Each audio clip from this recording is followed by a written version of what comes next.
This is probably the most embarrassing video I'm ever gonna make. I was scammed by a TikTok lawyer. Before I tell you any of this, I just want to tell you that I was going to take this to my grave. I didn't want anybody to know that I went through this because I didn't want somebody to judge me based off of this entire situation, think that I'm a bad businesswoman because of it, naive, fall for people that easily. Unfortunately, the way things are moving, they are trying to literally bankrupt me. And it's the worst situation I've ever been in my life. It's been 2.5 years that my case has been in court. I have the proof, paperwork, receipts, timeline, the whole thing. I've been trying my very best to just silently deal with this without making a whole ruckus online because quite honestly, it's very embarrassing for me that I'm actually put in this position. I don't want this to be a reflection on my business acumen that I actually fell for somebody like this. And the problem is she's already canceled online. So that makes me look even more dumb. But let me put some perspective on this because this happened back in 2020 when I first hired her. And back then, people didn't know who she was and the way that she is. If you search her name now, you will find hundreds of videos telling you exactly who this person is. But for the purposes of this video, I'm talking about a fictional person named Janet. For legal purposes, this is all allegedly. Janet has a habit of suing for defamation. So this is all fictional. Her name is Janet. She's a lawyer, TikTok lawyer. This TikTok lawyer has gone after other online content creators, a lot of other women. It just seems to be her MO. She's done some things that are like unethical, probably illegal. That's not for me to determine though. There's enough videos about that online. You can go ahead and search her name up and figure all of this stuff out. In January, she got canceled for everything that was happening. And if I meant to come out publicly and talk about this, January would have been the right time because the hashtags were trending, the algorithm was algorithming, and I would have been able to get my story out to all of you and probably more people. And it would have like literally just, I'm late in telling this story and I'm only telling it because I have no other options at this point. So you know like how desperate I am. They are just killing me with all these motions and they're doing it on purpose and the judge knows it and everybody knows it and I'm just supposed to stay silent throughout the whole thing, but I cannot because my company just is not liquid enough to be dealing with another $50,000 of legal expenses at the very least. If we have to call in expert witnesses, we're looking at closer to $75,000 on top of what I've already spent. And I don't want to look at what I've already spent because it gives me severe anxiety. I could have probably owned a home by now. I don't know. I probably could have been settled down with my husband. We could have been thinking about having kids. This has been like a huge stressor in my life. And we are not able to move forward with ourselves because honestly, this traumatic experience has literally been ruining my life for the past 2.5 years. So I need to talk about it. So let me start from the beginning. This TikTok lawyer is claiming that I owe her $161,000. And I don't. I promise you, I freaking do not owe her that much money. I actually hired her on contingency. According to Google, because I am not a lawyer, a contingency lawyer is a lawyer who works on a contingency fee agreement, which is a unique billing arrangement where the lawyer receives a percentage of the client's monetary award if the client wins their case or settles out of court. The lawyer does not receive any payment if the clients lose the case. So in general, they can expect to receive 20 to 50% of the recovery amount. Sometimes it depends if they settle prior to going to trial, they can take a lower contingency percentage. If the case goes to trial, a lawyer may charge a higher fee. You can pause to read. In summary, Janet would get nothing if she loses the case or if she doesn't finish the case. If she wins the case, that's when she would get a very large percentage of the winnings.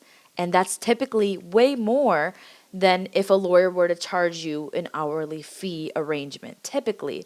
So it's greater risk for the lawyer up front, but greater reward at the end if they know how to do their job and they can win. I actually hired her on contingency, and she did some shady stuff to find an excuse to withdraw and leave because she was at the risk of bankruptcy. Her husband had just lost his job. He was fired, and she was freaking out and showing paranoid behavior. And I have evidence of all of this. They are playing very nasty. They are delaying my case. They are not letting us go to discovery. They're not letting us get to depositions. They're doing what's called motion practice. That's where lawyers just keep slapping, like literally motion after motion after motion after motion after motion. Like, you get it. They're sitting there and they're trying their best to bankrupt me. And they think that the more that they can do this, I'm going to somehow give up and I'm not going to go to court and fight this case. But to be honest with you, this needs to be fought. There's just no way she's going to get away with this because she's lied so many times in all of the filings. In fact, she's actually contradicted herself in plenty of these filings. She says I owe her $161,539.90 plus court costs. Plus the court costs, let's not forget it. For 2.5 years, we have been going through motion practice. And they do this over and over and over again because it's a David and the Goliath situation where one person is tiny and the other person has the means to keep it going. And they essentially want to bankrupt the tiny person because most likely the tiny person's right. So they do motion practice for 2.5 years and they screw over the small guy. And that's what's been happening with me. I have spent, my lawyer said, at least $40,000 so far, and I believe it's way more. I am like literally damaged and traumatized from everything that has happened from this lawsuit. The way that I've been dealing with this stuff, like literally, I have had bad depression over this, severe anxiety. I've been diagnosed from my therapist for this. I've had to double my medication, so my was now doubled in the dosage. It's been terrible. There was a point where I was not even on at one point. I got off the medication. Now I'm back on it at double the dose. It's been a huge stressor in my life. It's been a huge burden and just traumatizing to go through this. Like, you never know at the end of the month how big your legal bill is going to be. It could be $9,000. It could be $1,000. I've got no idea. And somehow I need to budget and keep that in the back of my head. I have uprooted my entire life to try and pay for this lawsuit, but more on that later. I've just done everything to try and get out of this without making this public, but their most recent actions are not only vile and scary, but they are just unethical. I think that it's just going a really bad route at this point. I just need to come out in public and just say everything, show you guys the evidence, because the truth is on my side and they are not letting me get to the point where I can tell my truth in court. Because of this motion practice, they're delaying, and I can't get my truth out, and they are bankrupting me. I don't have the funds to keep fighting this anymore. And so the only thing that I can do is come up on the internet and crowdsource this. My goal is to get this very unethical lawyer, get her license revoked so that she can't do this to anybody else. And I'm telling you, this case is extremely strong. We can do this together. We can get her off the streets so that she doesn't screw over more people. But I do need your help to do that. I've already funded 2.5 years of this lawsuit by myself with my own pocket. I picked up another job outside of my company to do this, and it was a terrible experience. It was a toxic working environment. I worked as a marketing director for a company and moved to California for it, and it was not the best experience in the world. So I've done as much as I can to help the cause, let's say, but I do need your guys' help now to do the rest. And so I'm going to expose everything. The truth is on my side. I have all of the evidence here. I'm going to show you the evidence. And then if you guys have more questions, ask away. I'll do follow-ups and show you more things. Like I said, the truth is on my side. I've got nothing to hide. This is, well, it's embarrassing. That's all. I'm ashamed. I'm ashamed I hired her. She scammed. She scammed me. And I feel like such an idiot. I came in really hot and heavy saying I was going to put away these big businesses that were infringing on my products, and I end up getting scammed by my lawyer. Like, how stupid am I? Like, I feel so dumb for being in this position. And I would give anything to just like never have met this person in my life. Janet literally gives me nightmares. She's the worst person. She's actually, I actually believe that deep down inside, Janet's evil. And I think she has narcissistic tendencies coupled with a law degree. And that's a very dangerous combination.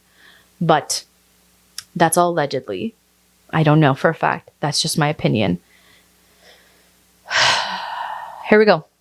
So I'm going to start from day one, square one, let you guys know from the beginning exactly what happened.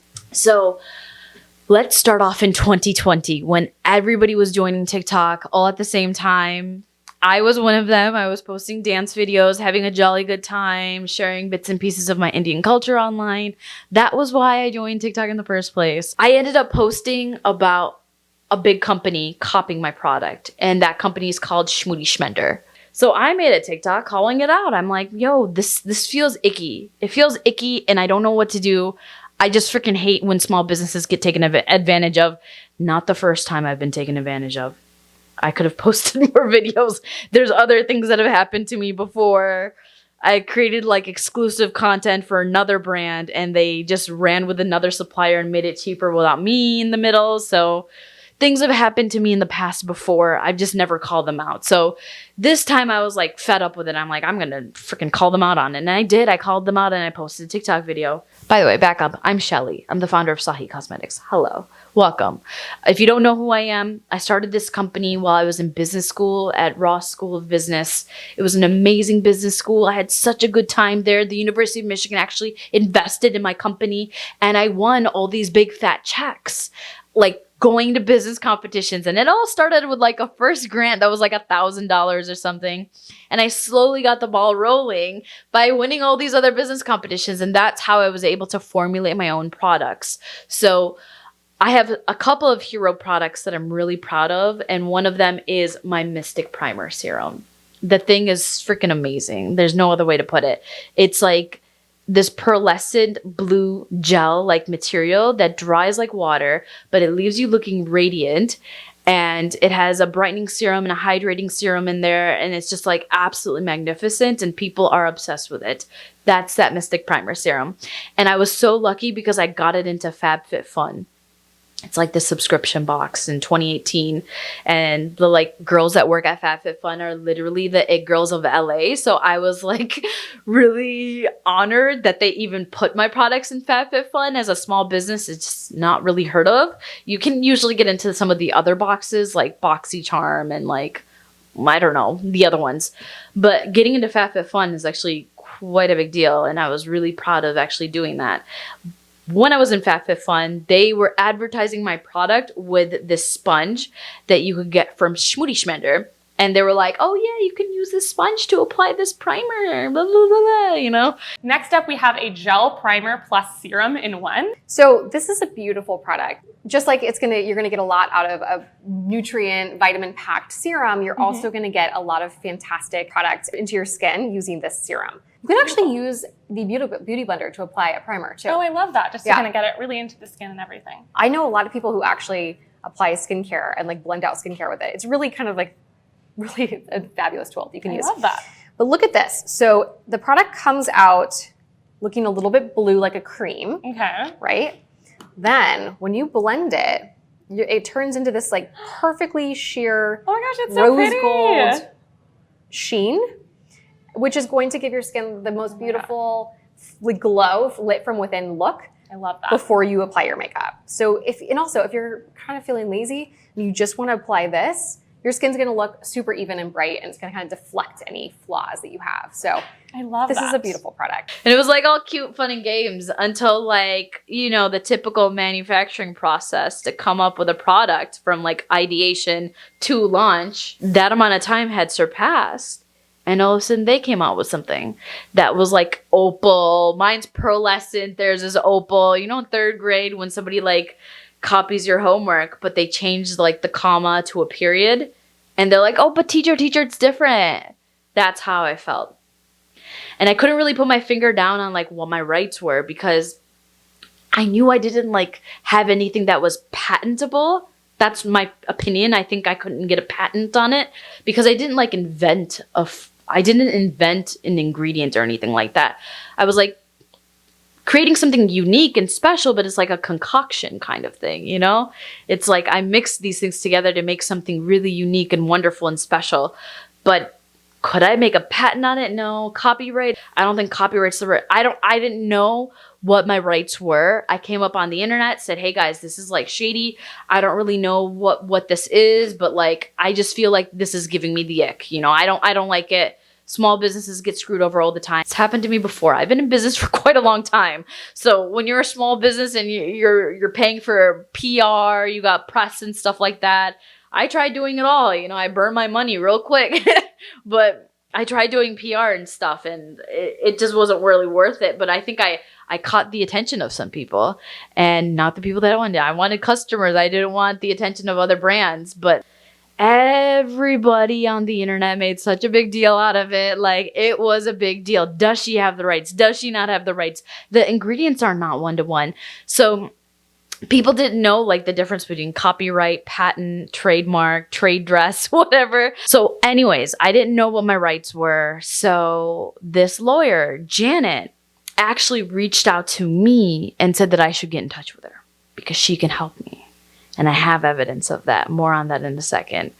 So she reaches out to me and says I should get in touch with her. I said, okay, all right. We have a conversation. Right off the bat, she's kind of like, you didn't protect your rights. Like as a small business, you should always put 10% of your money towards protecting your rights. And I'm like, 10% of what? We're a small business. Like you don't like anticipate a big brand copying you. And like, even if like, now I know this, like even if that was the case, like 10% is not going to cut it. It's not going to take them all the way to the bank. Like, let me just say that. Oh, sorry. I hope I didn't mess up the mic. I should be wrapping this on the arm. Hold on. And so essentially she solicited me. And I didn't know that this was like against their code of ethics to get solicited by a lawyer because I'm just a normal person. You know what I mean? So she solicits me, tells me to reach out to her, and I do. And I talked to her about it. And I said, listen, like I would love to fight them somehow, some way, but I don't think they're going to pay me my damages that easily, and I cannot afford a lengthy litigation. I'm looking for somebody that can do this on contingency. And I have several emails talking to other lawyers, trying to see if they'll take my case on contingency. So it's very apparent I did not mean to take anybody on an hourly basis. She took me on contingency, okay? And she said, yeah, I can help you on contingency. The only thing is we need to do a trade dress. Right. Like this is a trade dress. The look and the feel of your product, that's how you can protect it. It's a trade dress and that's a subset of trademark. I forgot to mention, she did mention that I'm protected by common law rights because I was first to commerce with the product, that I had rights already, but she just said like it would make our case stronger if we filed the trade dress. And since I have the common law rights to the product, it shouldn't be an issue. We could go ahead and file the trade dress and we would get the rights. And that would be an easy peasy situation. And she could go ahead and fight my case with it. And we just have a really strong chance of winning. I can take your case on contingency. We have to go after these people. And she's like, your trade dress rights are use it or lose it. So if you don't fight for your rights, then you can never claim those rights in the future. That's kind of what happened to Schmoody Schmender with their sponge. They didn't enforce their rights. But I don't know the full story about it. But basically now there's so many other sponges out there that it's like really difficult for them to enforce their rights. And actually Janet even told me, she said, if anyone has FU money, one day someone's going to go after Schmoody Schmender for the name. Because we all call those sponges schmooty schmenders. Even the ones that are from Real Techniques, even the ones that are from this brand and that brand and whatever, and the e.l.f. and all of them. You know what I mean? It's like the words on the tip of our tongue. We don't associate that word for the brand anymore. So anyways, she's got big plans in the future. I don't know if she's going to do it or not, but that is something that she mentioned to me. Hey, so this is actually insane. I didn't think about it when she was sending me this text, but this says a lot about her character, that she's sitting there thinking about other frivolous cases that she could potentially do. And I got to be honest with you, I'm not happy with Schmoody Schmender and what happened with my product, but let's just be real. The founder of the company is a Latina who came out on top despite all odds, came up with an amazing product idea, her sponge, and she rocked the industry. And I loved that. I love that for her. When a lawyer is thinking like this, I'm just like, where's your morality? Where's the ethics? And if you're questioning where I got these green bubble texts from, I have an iPhone. This is her, literally, this is her transcript of texts that she submitted to the court. So I'm not providing you the text messages. She provided this to the court so the judge can see this. It can be brought up to the jury. She's providing this evidence, not me. Back to me, she was like, yeah, we need to, I'll take your case on contingency. And I was like, all right, well, that's all I'm looking for because I can't afford to do this like at an hourly basis. Like lawyers will literally type okay in an email and bill you 0.2. You know what 0.2 is? A week's worth of groceries. So I'm not interested in doing that. So long story short, she said she's going to do it on contingency. We're going to fight our rights. She said I have rights, but she said that I have to pay for like the trademarks, fees and stuff like that separately. Like she would bill me separately, but she'll like make it like a good price or whatever. Like she will tell me exactly how much it costs and that's it. And I was like, all right, fine. Cool, let's do it. Well, send me over a contract. I actually had one of my advisors from the University of Michigan talk to her as well. And he's a lawyer. So he talked to her and he was like, yeah, it's great that she's taking your case on contingency. Freaking, we have all this stuff on evidence, right? You don't even know what's going to happen, okay? She sends me a letter of engagement, which is like a general term agreement that you sign with your attorney. And basically on there, it was like what the LOE does not do. Number one, place an obligation for you to work, place an obligation for you to use me for any legal services. 2, pay me for anything until we define the scope of work.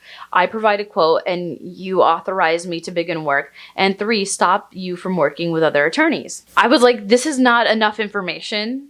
I actually reached back out to her and I was like, hey, this seems weird because like she attached a fee sheet to me.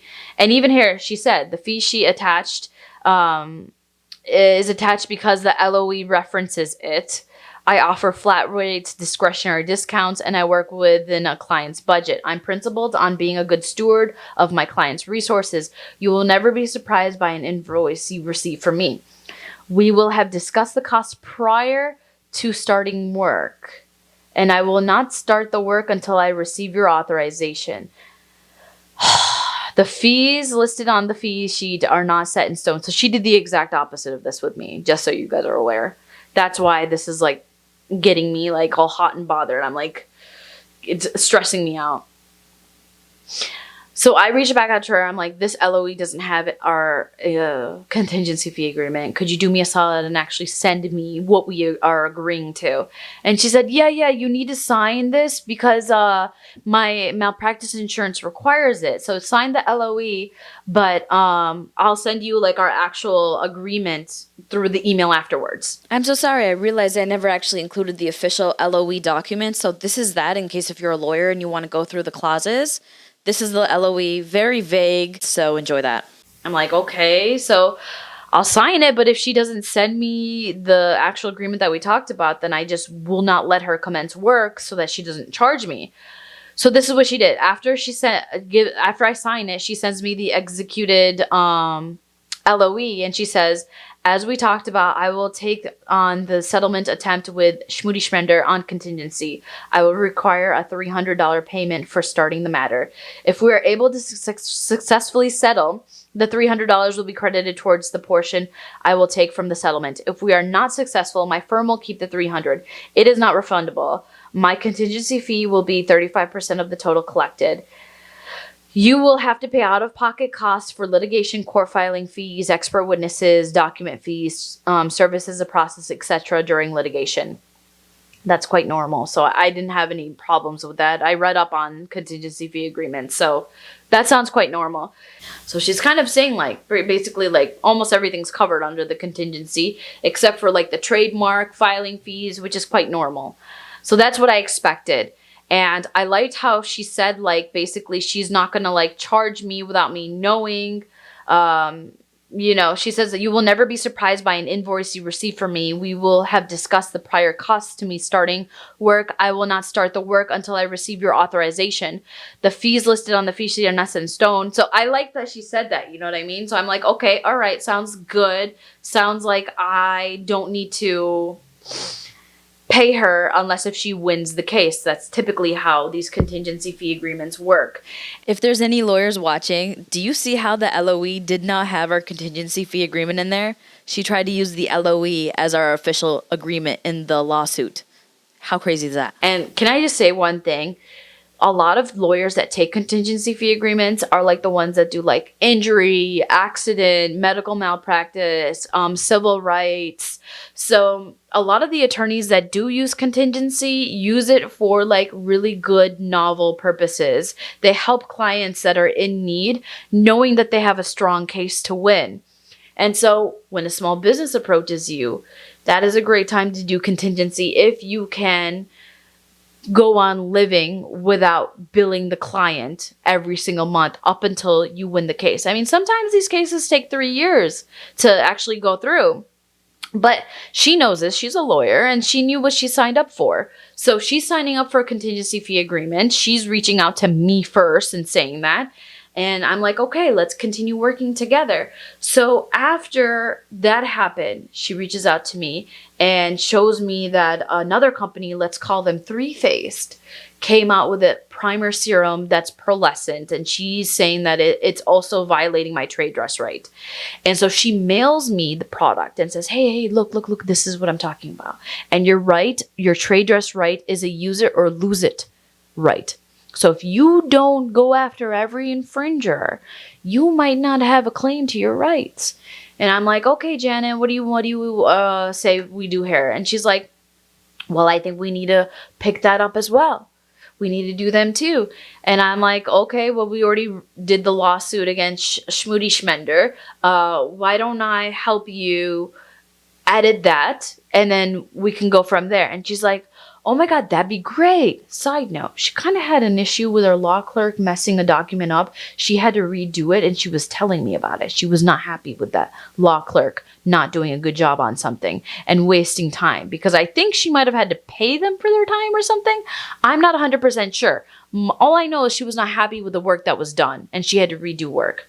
And so I said, hey, you know what? I know this case in and out. I know my product and my rights, and I already have like the skeleton to work on from another case.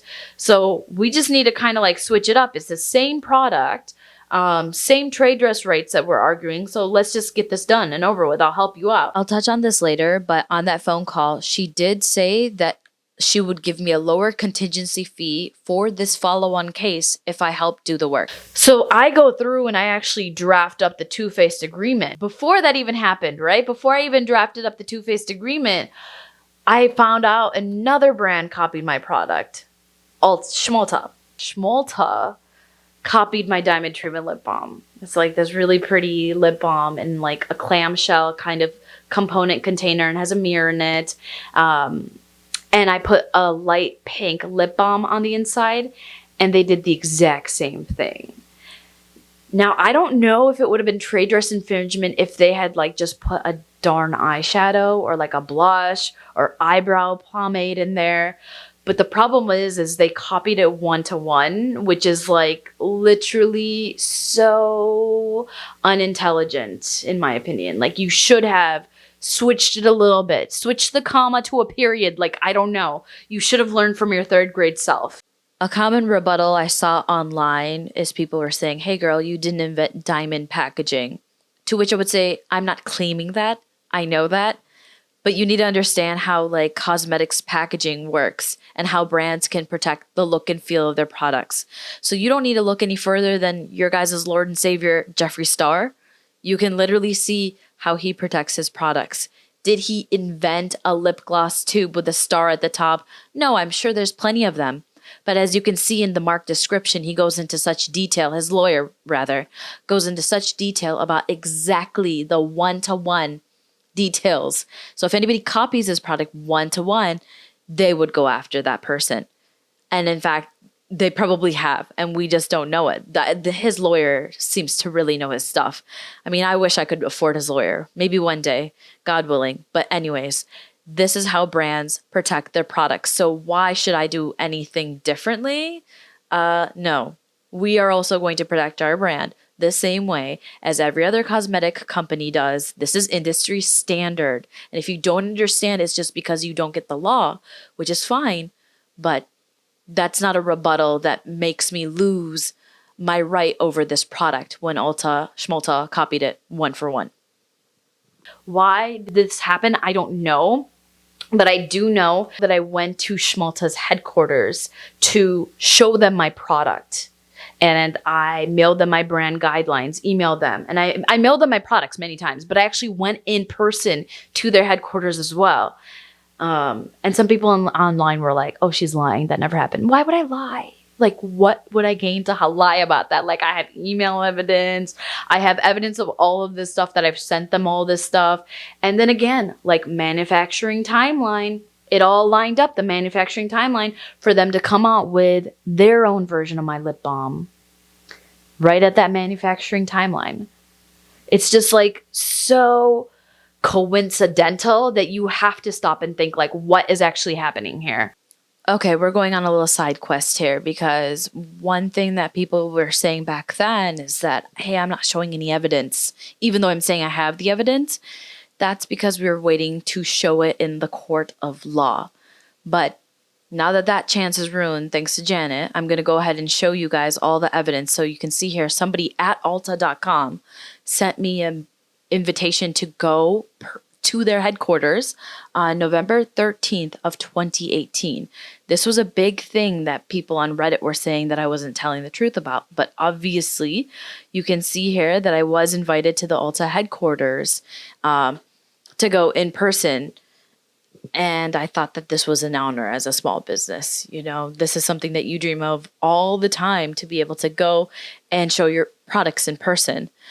You can see here somebody sent me an email telling me that so-and-so is going to meet me there and bring me up to the front. They've given me directions on how I can park in the right place and which door to come in from. It's a little bit difficult, I guess, because it's a big place.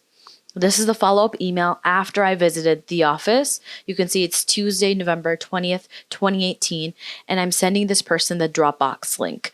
Now, this is not a normal for someone in retail to ask you for your brand deck in a digital version. I did go there with hard copies for her and the emerging brands person. And I also went with my products as well, so that they had multiple copies of my products. They could share it and review it. And you kind of just keep that contact warm. So whenever you're doing anything, you want to make them feel like they're on your side. They're part of your brand success. They're like your mentor. So when we got into Macy's, you best believe I was telling them about it. You can see here, this is us at Century City, LA. Nicole Richie's counter is behind ours. It was a big deal. It was something to celebrate and let the other retailers know, hey guys, you might want to pay attention to Sahi Cosmetics. And this is us in Westminster. Shout out to Andrea. She was the best employee that Macy's has ever had. Westminster was amazing. Unfortunately, we spent more money renting the space from Macy's than we actually made there. But so the emerging brands person was actually impressed. And she said, hey, could you please send over some samples of your newest foundation for us to review? I did have prototypes when I visited the office, but I didn't leave it there for them.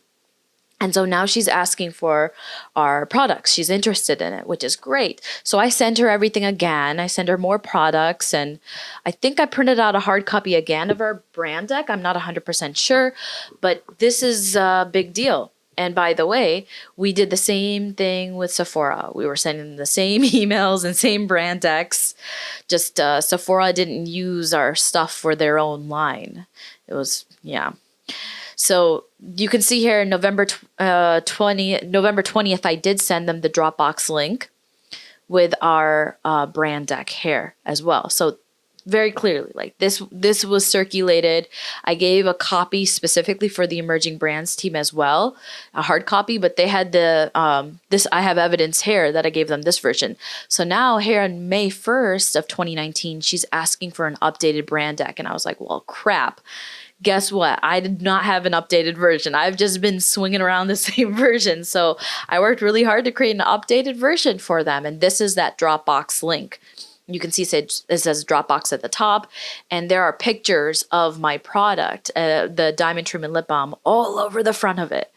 And there's, the inside as well. I give it to them on every single angle, which is great. You can see here I give the product information as well, but they didn't use the same ingredients. Like they didn't use jojoba oil or shea butter. They ended up using a synthetic beeswax, which has a higher melting point, which is why customers found it to just sit on top of their lips and be sticky. It wasn't nourishing the way that ours was. So they cheapened the product. And for anybody that was like going so hard for Ulta, okay, do your thing, I guess. Like, do you? I don't know. I just personally would not be a huge fan of somebody who's like purposefully cheapening a product. But anyways, this is the last page. You can see here again on the thank you page, the Diamond Trim and Lip Balm is a star. And there's just no way, because they've asked for so many different copies of my brand deck. They've had physical copies. They've had different electronic versions sent to them. And so it's really difficult for them to advocate that they had no idea that I came out with this product. So remember, I met them November 2018 first. I came out with my product in spring of 2018. And on a phone call with them, after I called them out, they admitted that they came out with theirs in the winter of 2019. And I have that video as well. I can show you guys that video as well in another video. I have no problem showing you that phone call that I've had with them. I just like looked really ugly. I was like glasses, no makeup. So I was like, I can show it to you in another video. I don't want to spend time with that. It's a long video. That's why. And this one's already long enough. But you can see here by May 29th of 2019, they actually rejected my product. But May 1st, they were like all interested in getting an updated brand deck and stuff. So that's a really quick turnaround time to be rejected from like asking for more information to being rejected. It seemed very methodical the way that they went about it. And then, like I said, this winter of 2019, they came out with their cheapened version of the product. So just so that there is no confusion, it's F Ulta. It's always been F Ulta, and it will always be F Ulta. You cannot convince me that it will be anything but F Ulta. They copied my small business. I will never shop there again. I don't know who's shopping there. Anyways, you go to Target. Go to Sephora, TikTok Shop, Anthropology. If any small business asks me, hey, where should I present my products to? Not Ulta. That's my personal opinion. Do not ever present your products to the emerging brands team. Don't present your tech to them. Don't present anything to them. These people are from the Midwest. I'm from the Midwest. I thought that they would have Midwest morals, and I was so wrong. So here's all the proof for those of you that were asking, where's the proof? She provides no evidence. This is the proof. And for anybody that's like, oh, you handed the product to them, my loves, my product was already in commerce. Like we were first to commerce. So they could have bought my product and copied it still. It's just the look and feel of the product. So I don't lose my rights by sending it to them. That is not how the United States law works. I'm not a lawyer, but at least I know that much. Anyways, thank you for attending this TED Talk. I hope you guys enjoyed this little side quest. Back to the story about Janet. And so when we talked to Schmalta, they were like, oh, like that group in our company doesn't talk to that group. And I'm like, yeah, right. I have worked at Kohl's corporate before in Milwaukee. And I know for a fact that all the VPs sit together in all hands meetings. They get together at least twice twice a month. You know what I mean? And you have to tell each other what's down the pipeline. Like, how could your company be so siloed that like the VP of product development isn't talking to the one that's working with emerging brands? Like, that doesn't make any sense. So they were trying to like say like, we are not in trouble for this. Like, we're not liable for any of this stuff. And you know what? Actually, I am going to show you at least some emails that they sent me because I found the email chain and it pissed me off. So the first email that Jenna, who's a vice president currently still at Ulta, anyway, she sent me this email asking what's my availability. She wants to meet with me. Okay. I send her a thank you for meeting with me today, December 9th of 2020. Obviously, I didn't lie. I didn't meet with her. And I'm giving her details about stuff because guess what? On the phone, she was like, oh, you only sent us complexion products. You can see all of the evidence that I submitted before. They clearly had not only hard copies of all my brand decks and everything, but I went there in person. One of the people that I met with, she literally told me in person that I love the Diamond Treatment Lip Balm. She's like, it's so beautiful. I want to put this on my desk, something like that. She like thought that this was such a beautiful thing to keep on your desk at work because it's like a little showpiece thingy. And she was obsessed with it. So yeah, I brought all my products in there. All right. So anyways, I had to clarify this and I told her everything. And on that phone call, I was so nice to them. Despite everything, I told them, I was like, listen, if there's a way that we can make something positive come out of this, let me know. Because the last thing I want to do is just like complain and like, that's it. That's my fucking legacy is just complaining. Like, no, I want something positive to come out of this. So I said, whatever you guys think. They have a PR team. They know how to do a PR spin to make themselves look like they support entrepreneurs like Shelly, like what they're writing all over social media. So I'm like, all right, I'm open to suggestions. What do you think that we could do? At least they took their products off the shelves. They could have put at least just this lip balm. I don't think I could have given them any of my other products because I wasn't ready to do that with them. It takes a lot of planning and stuff, but at least we probably could have put our lip balms on the shelves, but I didn't even suggest that. I was like, let me know how we can make something positive come out of this. You know what I mean? And I said that in here. I said, I appreciate you took the product down. I saw that as a beautiful sign of good faith. I'm really hopeful that we can do something together. They could have just put me on their TikTok and said, hey guys, we know that there was a mix up. Here's Shelly. She's the CEO of Sahi Cosmetics and it's a great small business. She's going to tell you about it. And I'll be like, hi, I have inclusive makeup. Good for you. It's infused with skincare. Check us out. SahiCosmetics.com. That's it. Like something to make it be like, all right, we heard you, Shelly, and we're sorry. That's the least that they could have done.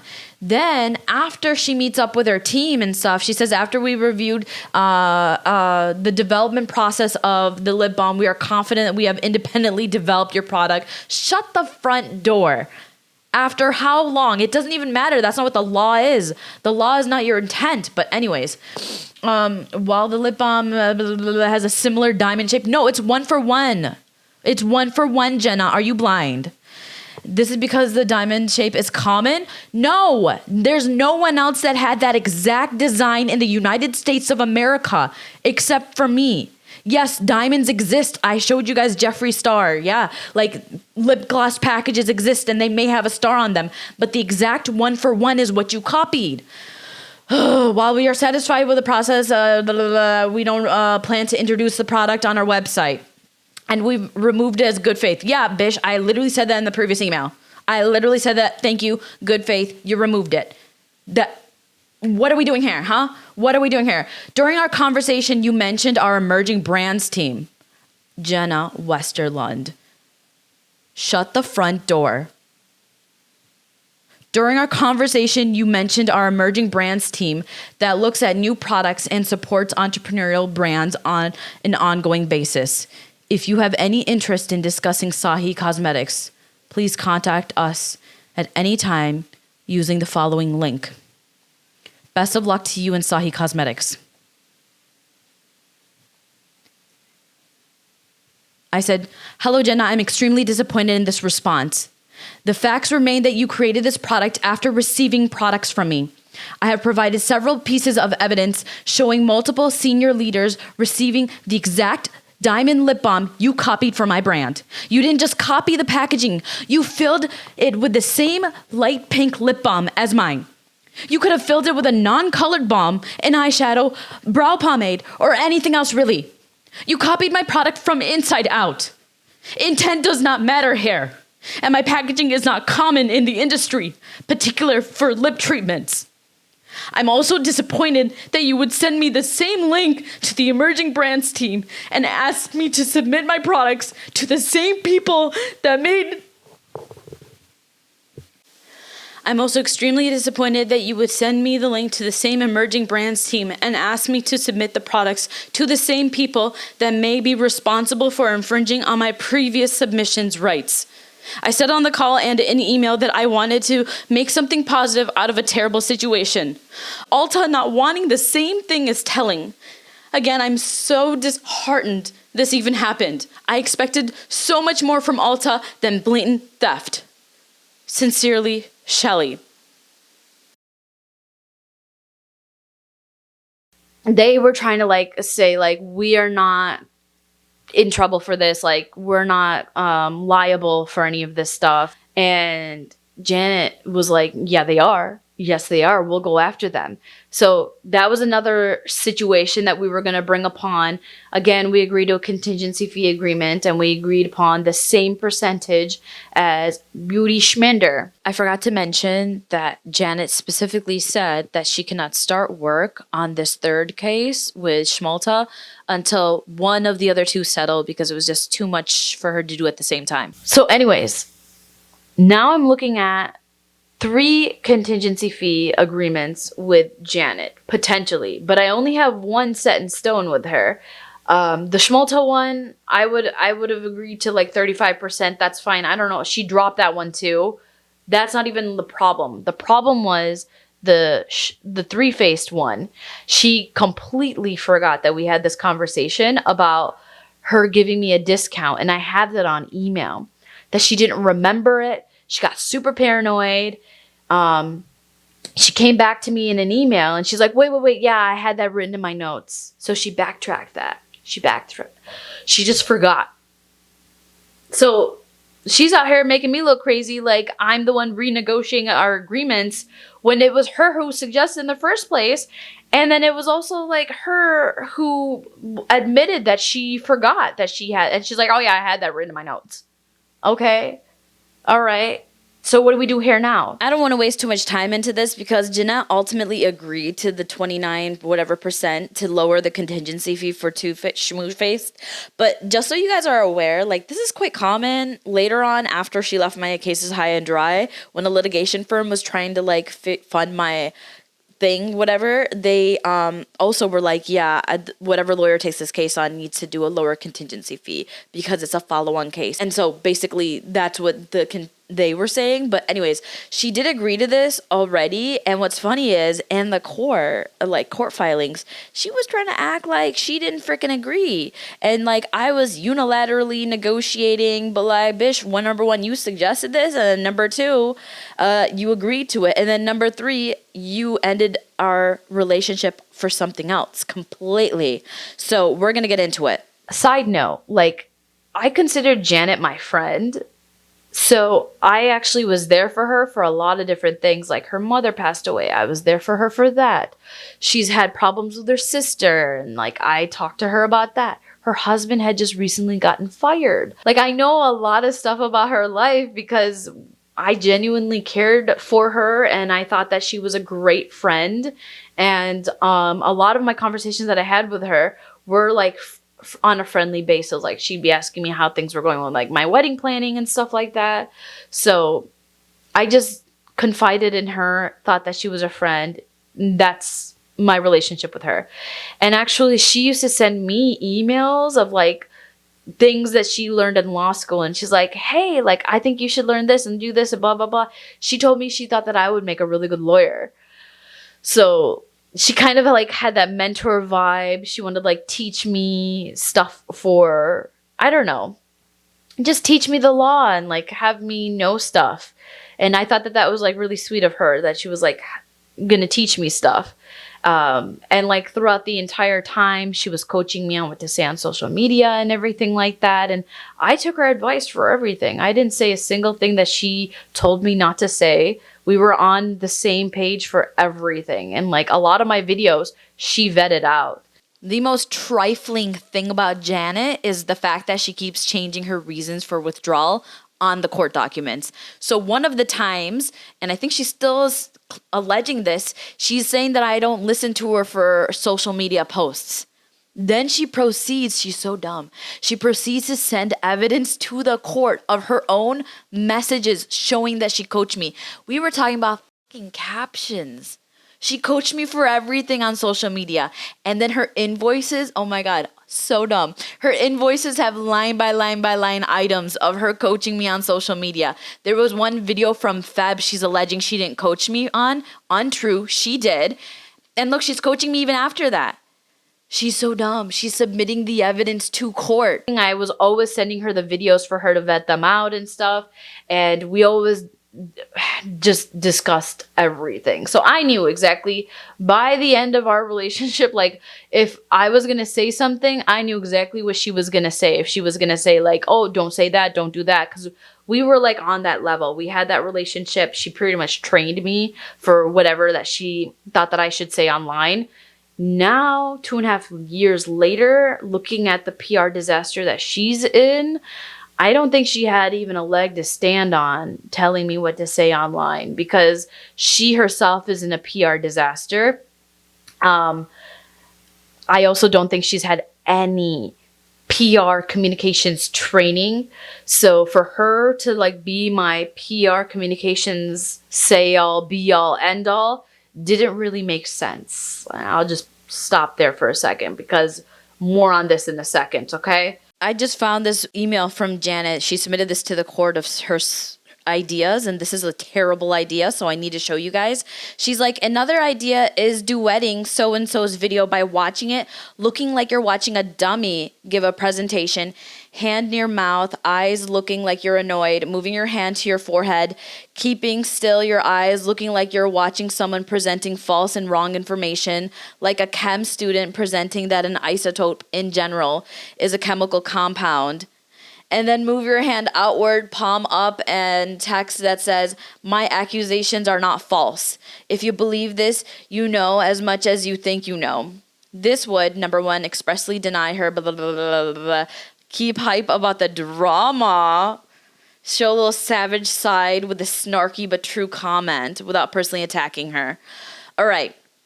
If I were to follow Janet's advice, this would be the worst PR move because you would come off as I personally would come off as condescending if I did this. I would look no better than this person. This person's video had a bad public reaction. People were thinking that she came off as condescending. So for me to go on and then also act snooty, condescending, and snarky, that would be the absolute false move. So I ended up having to tell her, I was like, I don't think this is the move. I feel like I'm in a different creative direction than you with this. I just don't want to add to the hype up the drama, as she said. Like, I don't want to give her video any more views or attention than it needed. So for me, I personally said, no, thank you. To which she said, yeah, you're right. They're stupids on TikTok. They won't even understand anything. So she kind of just dropped it. But I want to show you guys this. In the beginning of our relationship, she's giving me dumb creative direction. And luckily, I was able to convince her that I should not do this. Now, if Janet is watching and Janet's lawyers are watching, this is not me refusing legal advice. This is creative direction. Please do not try to bring this up in court, you trifling people. This is not legal advice. This is creative direction. Okay, and it's bad creative direction. After we got into a little bit of like a back and forth where she forgot that we were supposed to like figure out the three-phased contingency fee agreement, she sends me an email for both Schmoody Schmender and three-phased. And she's backdated it for when she started working. And she's like, here, sign this. And I open up the email and I'm reading it. And these agreements literally have like the weirdest freaking clauses in the world. And I ask my advisors in my life, I'm like, hey, doesn't this seem weird what she's asked? They're like, yes, that seems really weird. Like, why is she asking for this? And why is she asking, like, and even my current lawyer now is arguing that like no business person in their right mind would sign up for these agreements that she's saying that like I have to sign come hell or high water, like no matter what, I need to sign these documents. Otherwise, she's withdrawing from my cases. And so I'm trying to be nice to her and I'm going back and forth with her. I'm like, hey, wait a minute. I want to work with you, but these agreements have like really weird clauses and stipulations that I've never seen before. And you've been working for me for the past like 7, 8, whatever months. And I just don't see why I should be signing these documents because these are new clauses. Basically, there's an attorney removal clause, which basically says that if I fired her, then I would owe her the money in like $400 per hour based off of whatever invoices she sent me, which I wouldn't agree to because I would probably have to get another lawyer on contingency to take the cases on, and they would have to assess how much each person has done for the total award for contingency because I couldn't afford the hourly rate. You know, that's why I took her on in contingency in the first place. And then the second one was a client warranty clause. The client warranty clause basically said if I said anything on social media that she didn't like, that she deemed that's going to like damage the case or whatever, she could fine me. Whatever she wanted. It's undisclosed the way that it's written. So basically there's 2 additional clauses in there that are going to allow her to bill me whatever she wants. So that makes me quite uncomfortable in the beginning, but I trusted her, thought she was a friend, so I thought I would go ahead and talk it out with her and see if she would be reasonable, amenable to change this contract so she's not able to like invoice me fraudulently random shit, you know? Also, around this time, our trademark application for the trade dress came back, and the USPTO attorney came back and said, like, hey, you need to, like, show us evidence for distinctiveness. That's what it is, the word distinctiveness. And basically, you have to prove that, like, your pearlescent thingy is, like, different than other primers or whatever. You can do, like, consumer surveys and so yada, yada, yada. Recently, Glossier did, like, a trade dress right on their pink envelope packaging that they give products in. So that's what they did, like consumer surveys and stuff like that. So I read what Glossier did. I read what like a lot of other businesses did. And we kind of had an idea like how to go about this. But long story short, she already took me a flat fee from me to work on this like trade dress, right? And now she's asking for more money to do the second thing, which she was like, yeah, 99% of the time you always have to do a response. And I was like, so why wasn't that like told to me up front? Like, that to me seems shady. Like she's not telling me this additional work needed to be done. All right, if anybody questions like if I actually paid her, I don't want her to like allege that I didn't actually pay her. Here's the receipt from my Google, the receipt that I actually paid her the amount for this particular thing, and you'll see the dates line up with the actual invoicing that she submitted to the court. Oh my God, what's that in the yellow? Flat fee. What does that mean, guys? I guess to Janet, it means you can bill more. But yeah, she said that she was going to do this on a flat fee. She should know what the work entails with a flat fee for the trade dress. Flat fee, it was paid. I showed you the receipt. It was paid. This work was paid. That's so Janet. That's so Janet. All right. And then I do want to also show you one more other thing, situation. When we got rejected from the trademark office, this is the response she sent to me. She's like, as a side note, I've never been so happy to receive a rejection in my life. I'm reading this email and I'm like, did you not do it right the first time? Like, what's happening here? Why are you asking me for more money? And so I end up getting on a phone with her and I'm like, what the actual Janet, like what's going on here? What are we talking about? And she's like, no, I talked to the USPTO attorney and she's really nice. She just said we need to show acquired distinctiveness, AKA what makes your product special and unique. And I said, aren't we showing what's special and unique in the lawsuits as well? Because there's a bunch of pages that are showing acquired distinctiveness on our Schmoody Schmender lawsuit. And then we also have that for three-faced. And I have to help you with the consumer surveys. I'll do the consumer surveys for you, no problem. But number one, why didn't we include that in the first place? And number two, if you don't normally include that in the first place, why am I getting billed for it separately? Because we got to do it for the lawsuit too. Do you see the problem? It's like double dipping. That's how I felt. I'm like, you took a lump sum to get the trademark done. You got it rejected. Okay, now what? What do we have to do that's different that you're charging me this extra amount for? Oh, you got to explain why the product is special. Why didn't you do that in the first place? Okay, fine. You didn't do that in the first place. We're doing that on the two lawsuits. That exact work is covered under the lawsuits that you are getting 35% of the winnings. Why are you doing this now? That's where I was like, she's trying to double dip. And she literally thinks I'm a rich fucking brat, and that's why she's trying to get more money out of me. And I'm going to show you that evidence too. Trust me, this video is so long, you want to stick around. She thinks I'm a rich fucking brat. That's why she keeps trying to invoice me and bill me. I want to remind you that Janet herself said that my rights are covered under common law. So even if I said, you know what, Janet, if it's rejected, it's rejected, so what?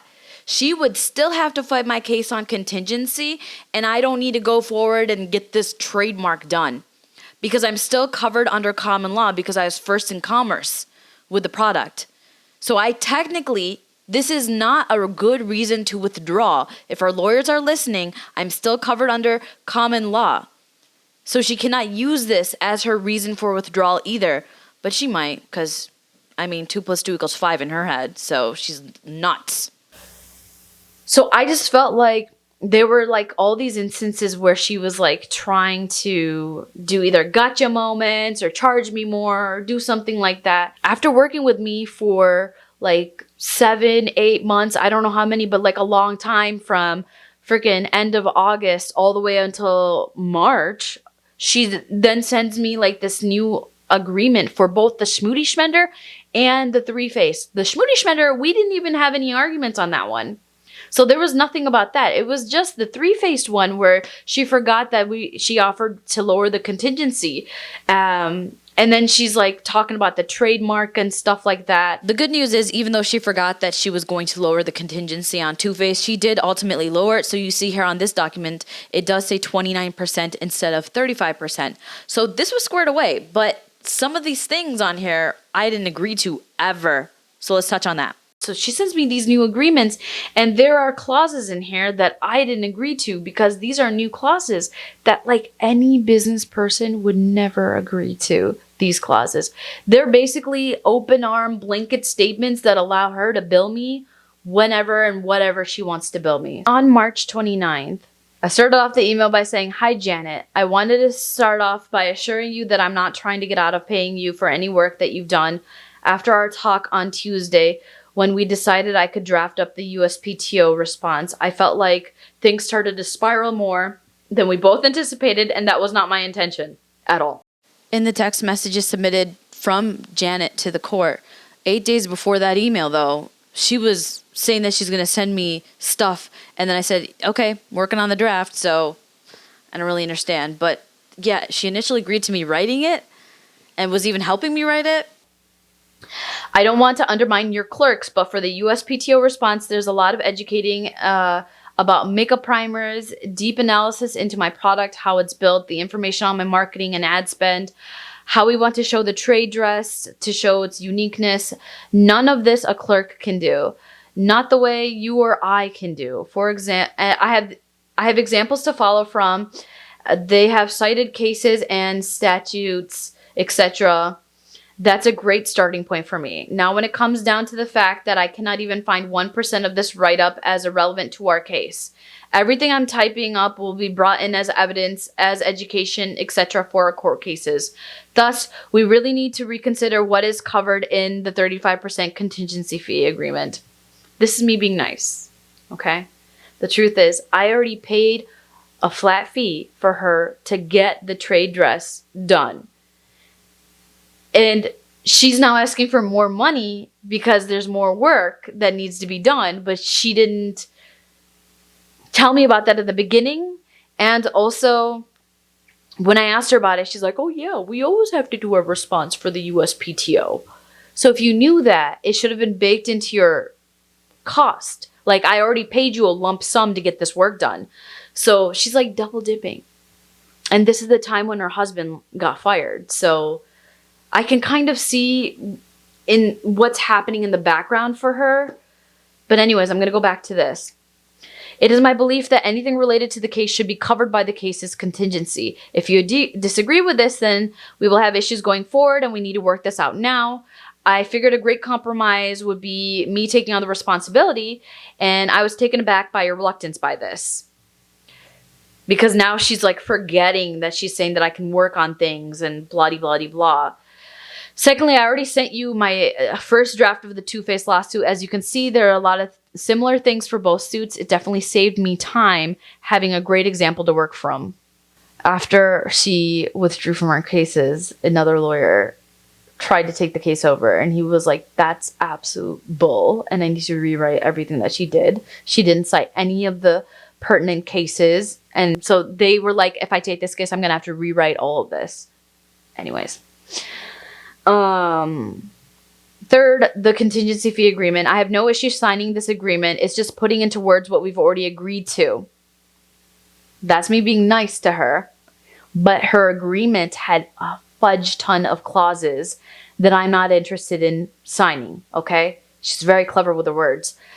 They actually use this line of me saying this as like evidence that like I had already agreed to the agreement. I'm like, you guys are so dumb. Like, a jury's going to see my entire email and see you extrapolated that and took that out of context. But anyways, I saw your TikTok about clients not paying you, and I really hope that was not in light of our discussion because I would never do that to you.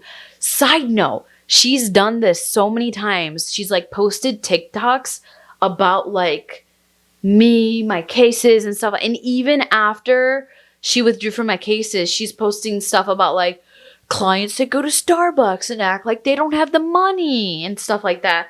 That was 1,000% about me. I don't know when I posted about Starbucks, but like she literally thinks that I'm like rolling in dough and that I owe her money because she quit the case that was on contingency after sending me this effed up agreement that I wouldn't sign.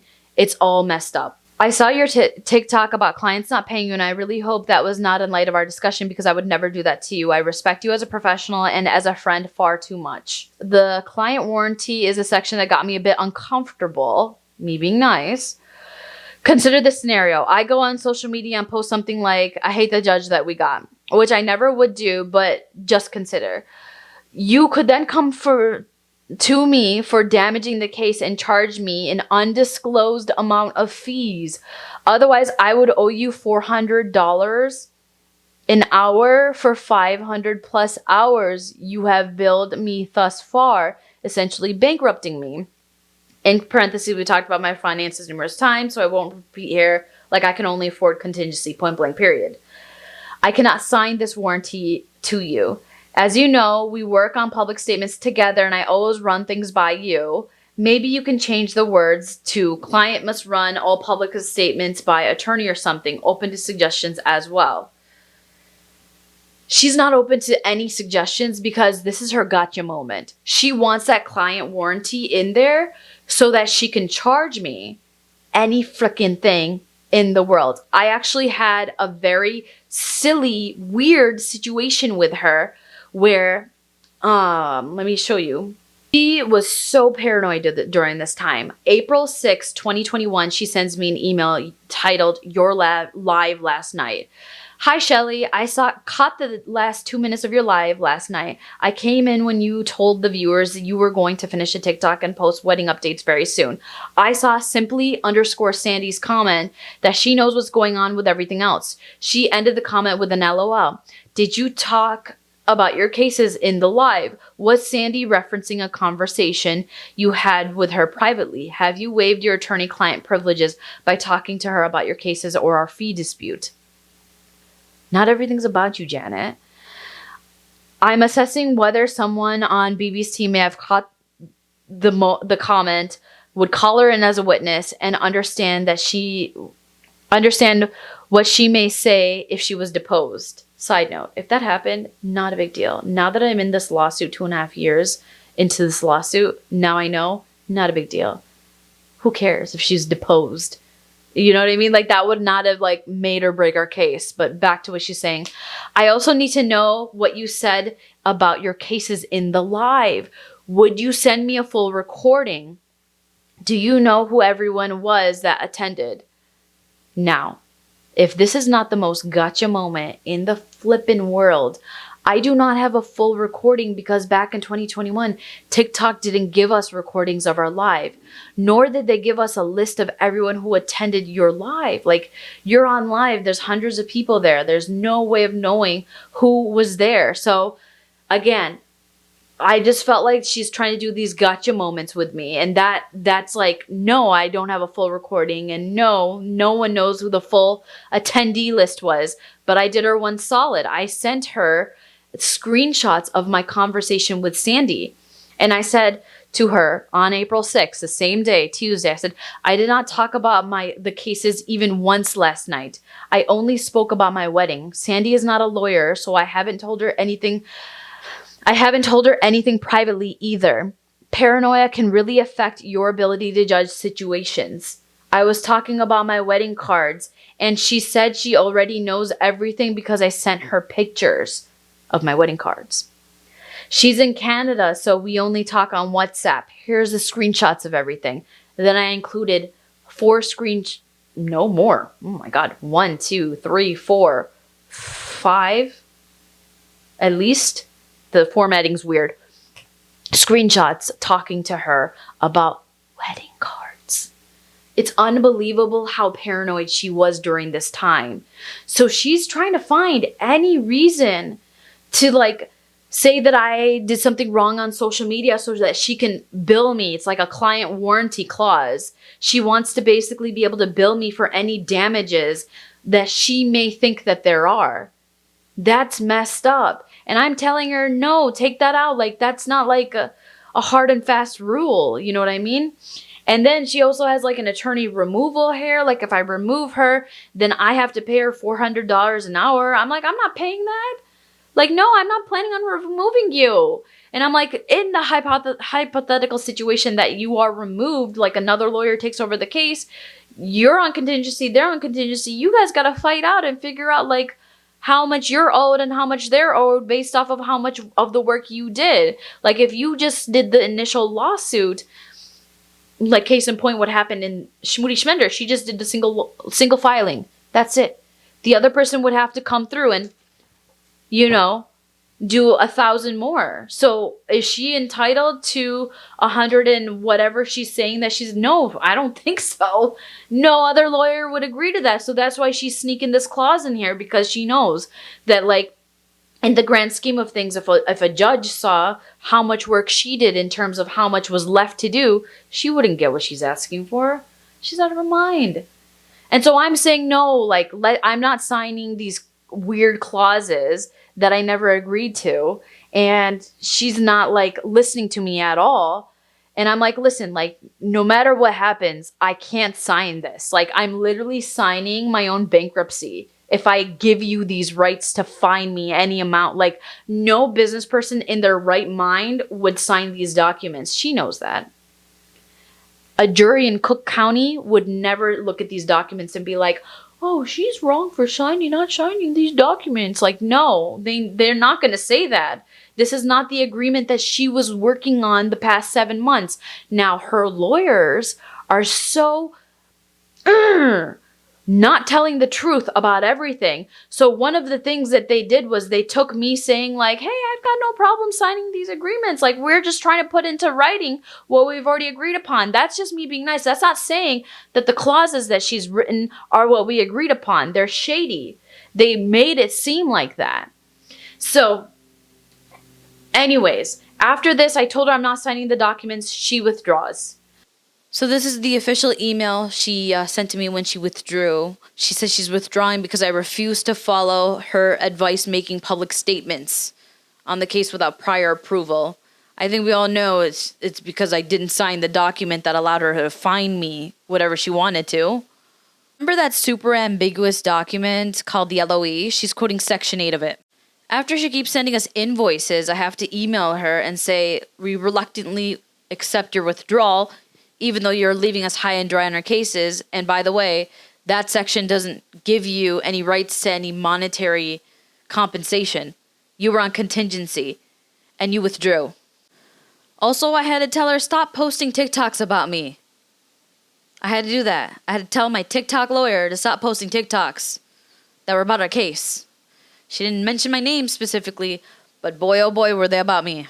After she withdraws, she starts sending me bills for 161,000 something rather amount of money. And she's like billing me for PR and communications. She's billing me for the trademarking. She ended up reporting another lawyer that was on TikTok, just like talking about my case or whatever. And she thought that what he was doing he was doing something unethical. So she had to report him to the Florida bar.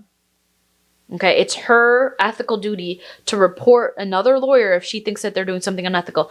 Guess what? She billed me for that time in these invoices. I'm like, are you out of your mind? Just because he was talking about me? No, it's your job to report to the bar if you think another lawyer is doing something unethical. You don't bill that to a client. This is the shit that she billed me for, though. It's in the billings. And somehow, some way, she racked it up to $160,000+. And I don't have that type of money. So obviously, I'm going to fight this shit. Right? Like, this is ridiculous. She kept sending me the bills. I reported her to the bar in Illinois, the ARDC, and I have like a 100-page document I sent them. And they said basically it all boils down to a fee dispute.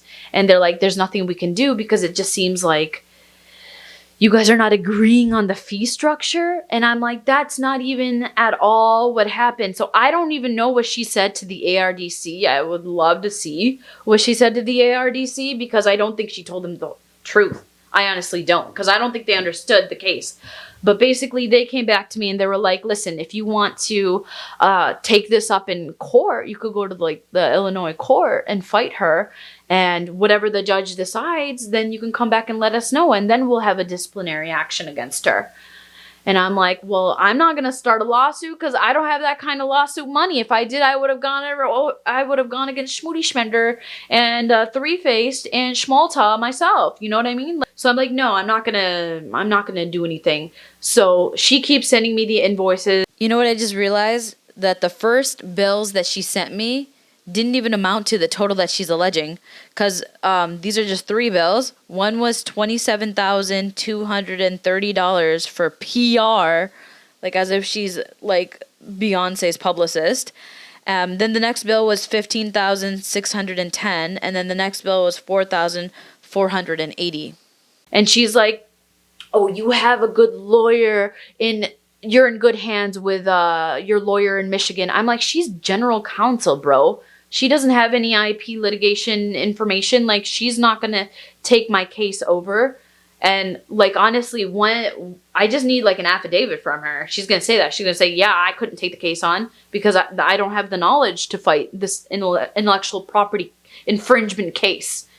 And so she's like, no, you're in good hands. Like, she can take the case on. I couldn't find anybody to take my case on because she's got this outstanding $161,000 lien on my head. She's sending me invoices. She's got debt collectors calling my customer service line and clogging it. And obviously, I have to be honest with whatever lawyer's going to take my case. I'm not going to lie about it. So I'm like, they all ask what happened to the last attorney. I said, she backed out. And this is what happened. She sent me this like weird agreement where she wanted like a client warranty clause. And that's what happened. So no one was taking my case because they're like, you know, I'm not going to take your case if she also thinks that she needs money from the case. And it's just like, it's too messy. And so she pretty much screwed me over. I wasn't able to fight the actual people that infringed on my products. Like, they were the actual enemies, not Janet. Janet was supposed to be like my protector. and somebody who was going to help me get through this. But she didn't protect me. She actually made my life 12 times worse. So finally, she sends me her first freaking lawsuit. When is this in here? 4/27/2022. She files a lawsuit in the Circuit Court of Cook County, Illinois. Cook County is like Chicago, by the way. So like the jury of Chicago is my kind of jury. I don't know how she thinks she's gonna fare over there, but like they're not gonna give two craps about her. So long story short, she sends me this lawsuit, and this is not a time where my business is doing good. You know how business is? It's like this the whole time. It's like this, up and down, up and down. I'm dealing with her shit. She's sending debt collectors after me. I'm super freaking depressed. I can barely concentrate on my company. Things are not going well for me, okay? I'm at a low point on the business. I don't have any money coming in. I don't know what I'm going to do. She sends me a lawsuit saying I owe her $161,000. I'm like, I don't know. Should I just bankrupt my company? How do I go about this now? So now I have this massive bill looming over my head, which I will never be able to pay. And it's either I completely give up on my dream and my company and just bankrupt it and close it down, or I try and find a way to fight this. So I frantically start applying to jobs because thank God I have good degrees. So I have a top 10 business school MBA degree that I can lean back on. University of Michigan, go blue, Ross School of Business. I was able to lean back on my experience, I guess, and also my degree. And I ended up getting a job as a marketing director for a company. The day I got that job, I was ready to freaking give up on life. Like, trigger warning, I did not think that I should be on planet Earth anymore. I was ready to give it up. I was so depressed. I was crying. I felt like I had nothing to live. My company I was literally gonna have to declare bankruptcy and give up my baby. That's how it is when you're an entrepreneur and you have a company. It's like your child. And I was like, there's no way I can pay this, and that's it. Like, deal's done. Like, I'm done forever. So there's really no point in me being here anymore. I actually was at a crystal shop in downtown Plymouth, Michigan. And I was outside this crystal shop crying in my car, trying to figure out what the heck I'm going to do. I don't know. I didn't mention this, but the initial lawsuit that Janet filed was a flipping lie, and she was trying to trap me with it. I think she thought that I would not respond and she'd get a default judgment. But basically, in this lawsuit, she did not mention that we were on a contingency fee agreement. She just said that I retained her for various intellectual property matters, some of which are copyright infringement. And then she said that she sent me the contingency fee agreement, but it was never executed. So she's making it seem like we didn't have a contingency fee agreement in place. She said defendant has failed and refused plaintiff's requests for payments of any of the fees for the legal services listed in the invoices in the comprise of Exhibit C. She says that her company praise judgment be entered in favor against my company in the amount of $161,539 plus court costs. Plus court costs. She just wanted to make the court costs covered too. I think that this should be admitted in front of the jury when we're at trial, as it directly relates to inducement of fraud. She sent an initial complaint and didn't even mention that we had a contingency fee agreement. She said that the other agreement she sent me months later, if I didn't sign that, that means we didn't have a contingency fee agreement, and that I owed her the money in an hourly rate. This is inducement of fraud upon the court. This is what I think.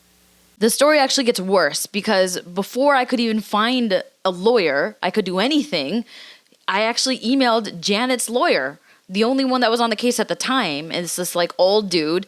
And I like told him, I said, as you're probably aware, Sahi Cosmetics LLC hired Braun IP LLC on a contingency agreement. We have email proof of this coming directly from Braun herself. So I read the case and I saw the shiesty shit that they're trying to pull, that they're trying to make it seem like we don't have a contingency fee agreement.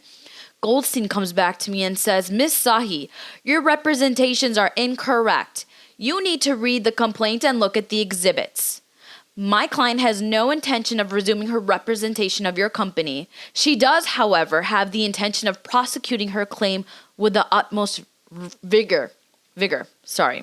So what am I supposed to do when I read that? Her own lawyer is lying about it not being contingency.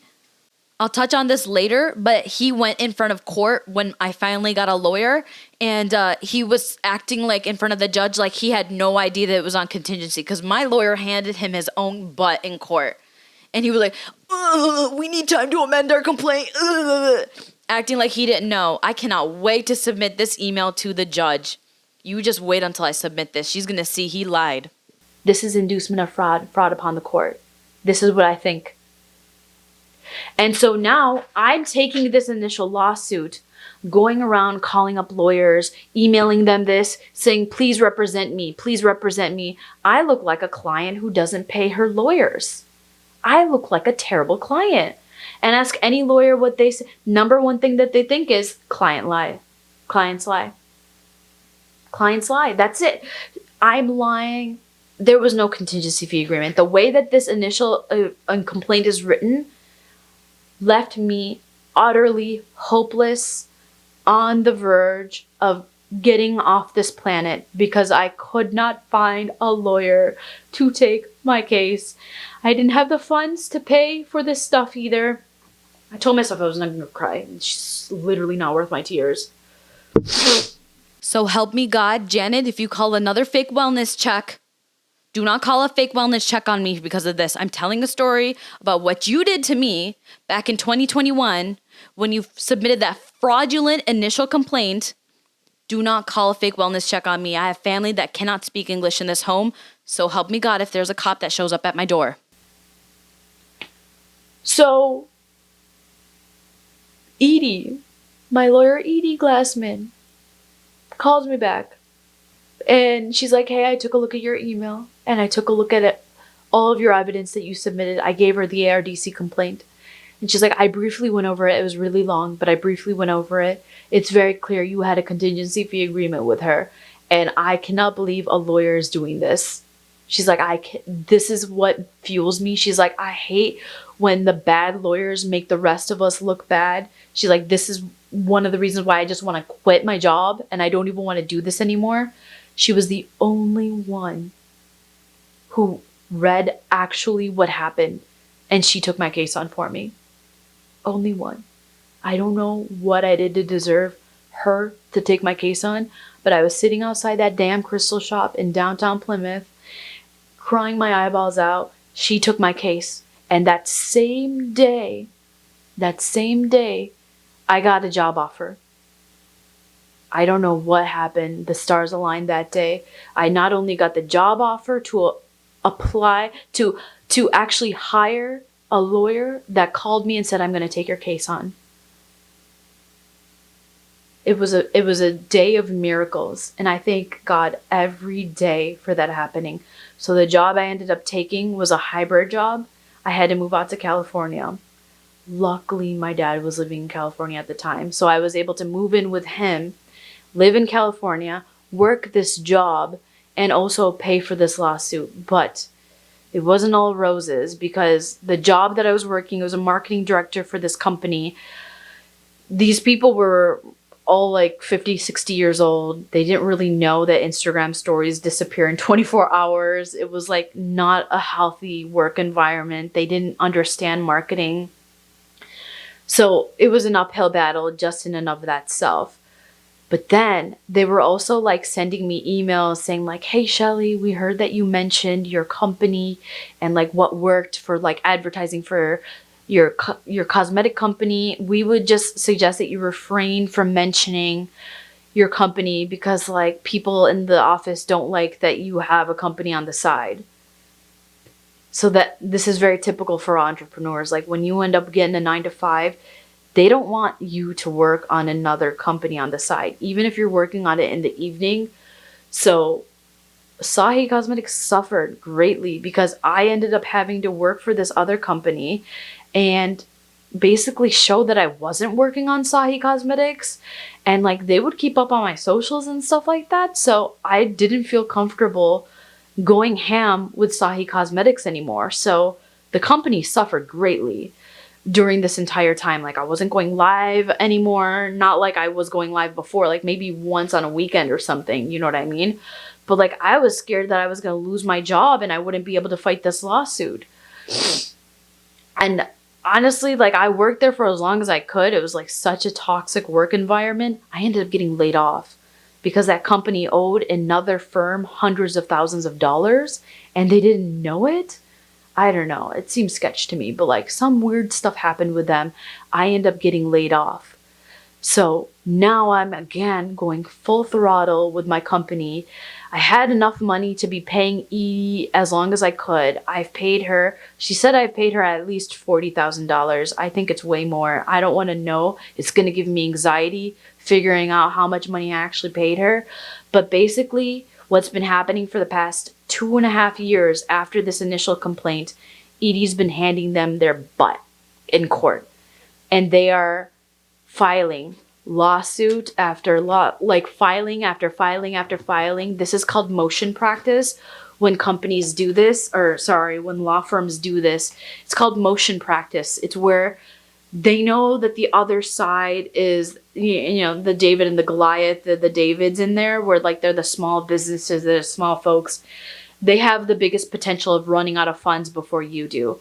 So if you deep down inside know that you're wrong, you're going to delay going to depositions. You're going to delay getting discovery done. You're going to delay going in front of a jury, especially in Cook County. Okay? We're talking about like Chicago, normal people, normal working class people, people just trying to earn a living, a normal living, and they're going to take one good look at her and take one good look at me. What do you think they're going to think? They're delaying the shiz out of us actually going into court because I think they know that this is a losing proposition. So they are hoping that they can bankrupt me by 2.5 years of motion practice. Just keep filing stuff. Every time they file stuff, we have to respond to their lies. Then they respond, and then we respond, and then they respond. There's no easy way out of this. And my lawyer's pleading with the judge, like, judge. And I think even the judge is kind of like, all right, guys, another thing to them. But like, I don't know if she's even allowed to stop them. So after this initial argument here, where basically it looks like we don't even have a contingency fee agreement, they go in front of the court and she basically says like, hey, judge, we need to dismiss this case because this is bull. And then her lawyer, this Goldberg fellow, comes back and says, no, we need time. We need time for leave. We need to amend our case. Then they amend it. And then they come back and say that it is contingency, but that she has every right to withdraw because I didn't listen to her. Braun was perfectly aware of the contingency fee agreement and its effect. Several months down the road, Braun, this is what we said, like Braun unilaterally modified our agreement as evidenced by her own email in Exhibit F, saying at the risk of our arrangement can bankrupt my firm. I make nothing if I lose your cases. I have no way of recouping, let me move this, my out-of-pocket costs for my staff and other operating expenses if we lose.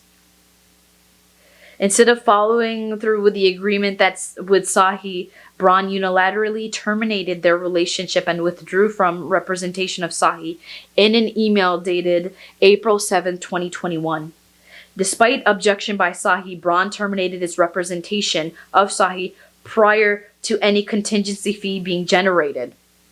So she didn't even do the work. She needed to win the case to get the contingency fee money.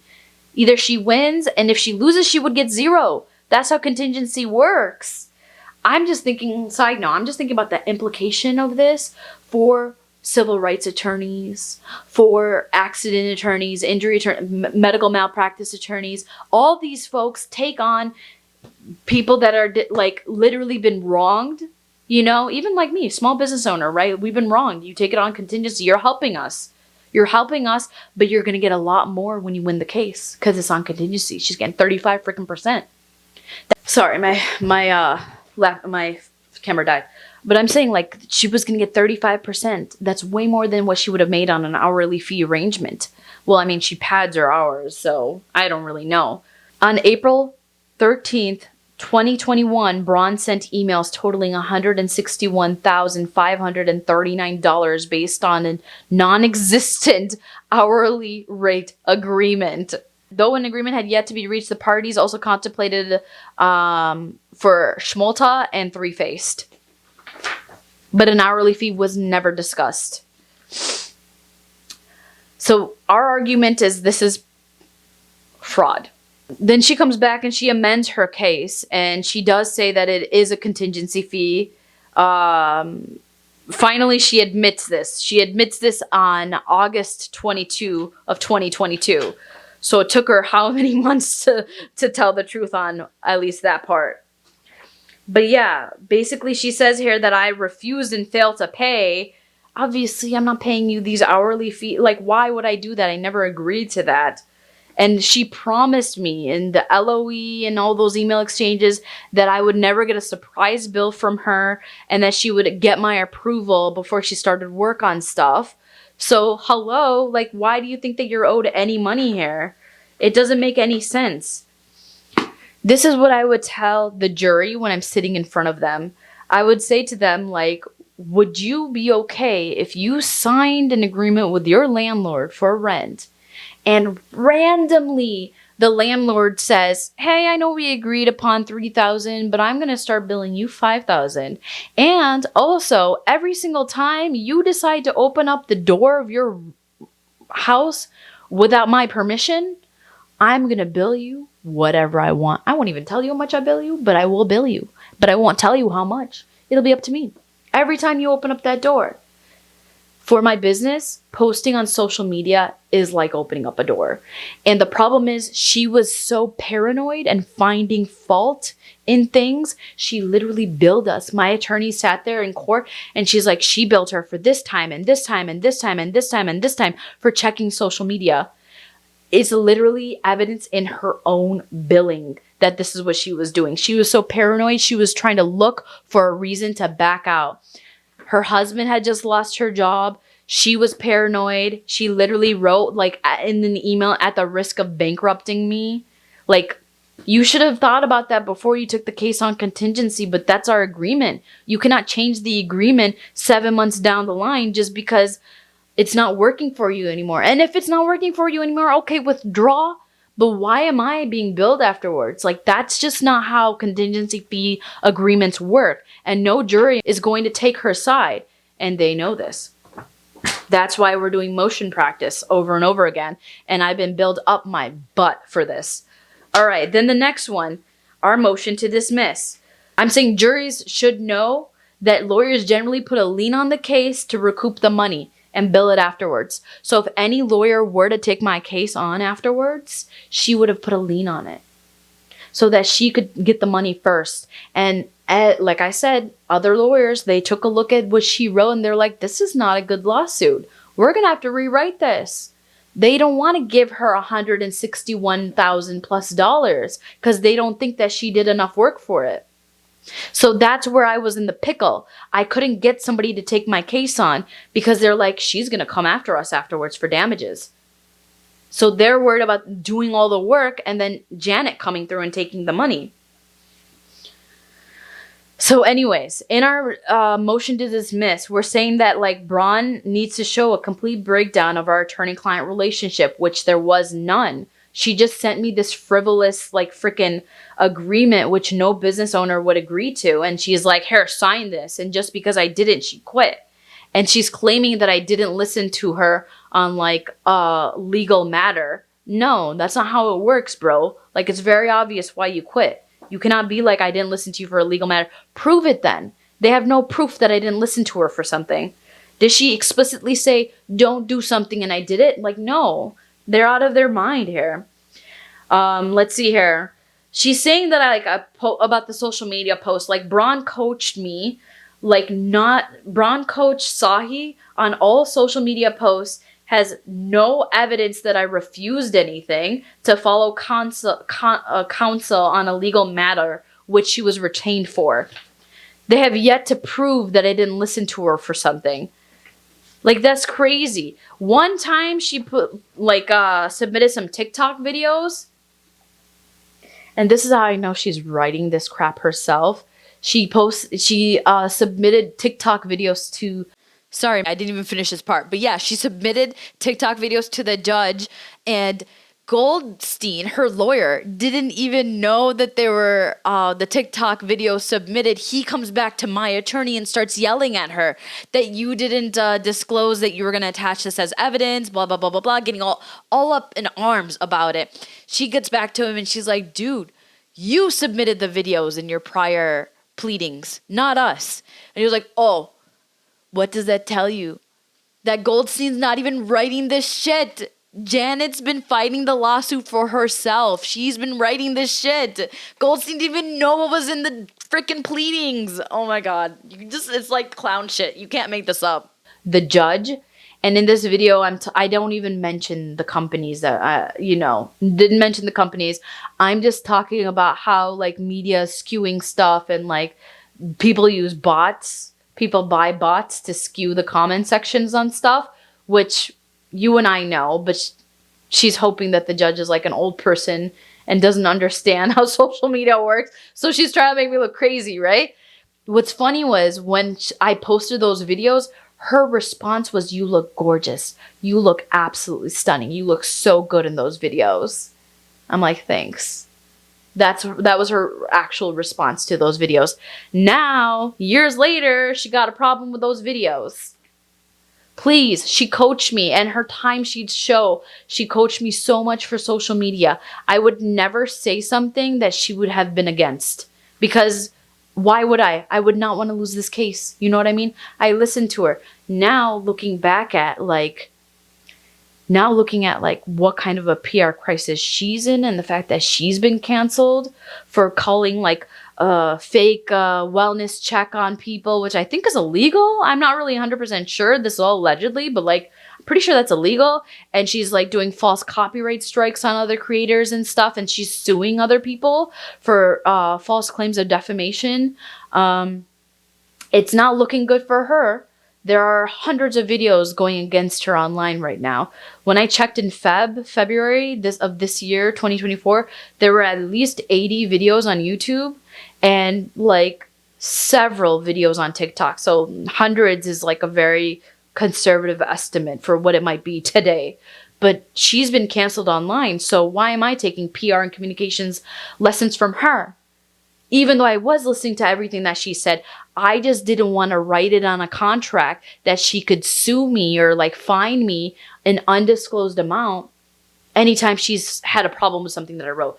Because, like I said, she was getting really paranoid. She was not like registering things as the reality was. So why was I going to sign a document letting her fine me when she was already under so many like misunderstandings, not understanding things, jumping to conclusions? Like no business person would sign that.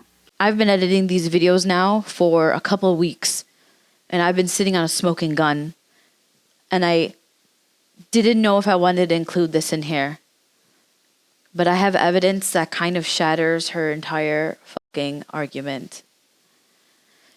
So there's 5 videos, right, that she's saying. It's really one video, but because of the way TikTok was, I had it posted in series because of a length limitation.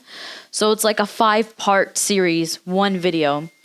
And she's saying that I didn't get her approval on that video before posting it. Why the fudge would I ever post something without her approval? I have no idea.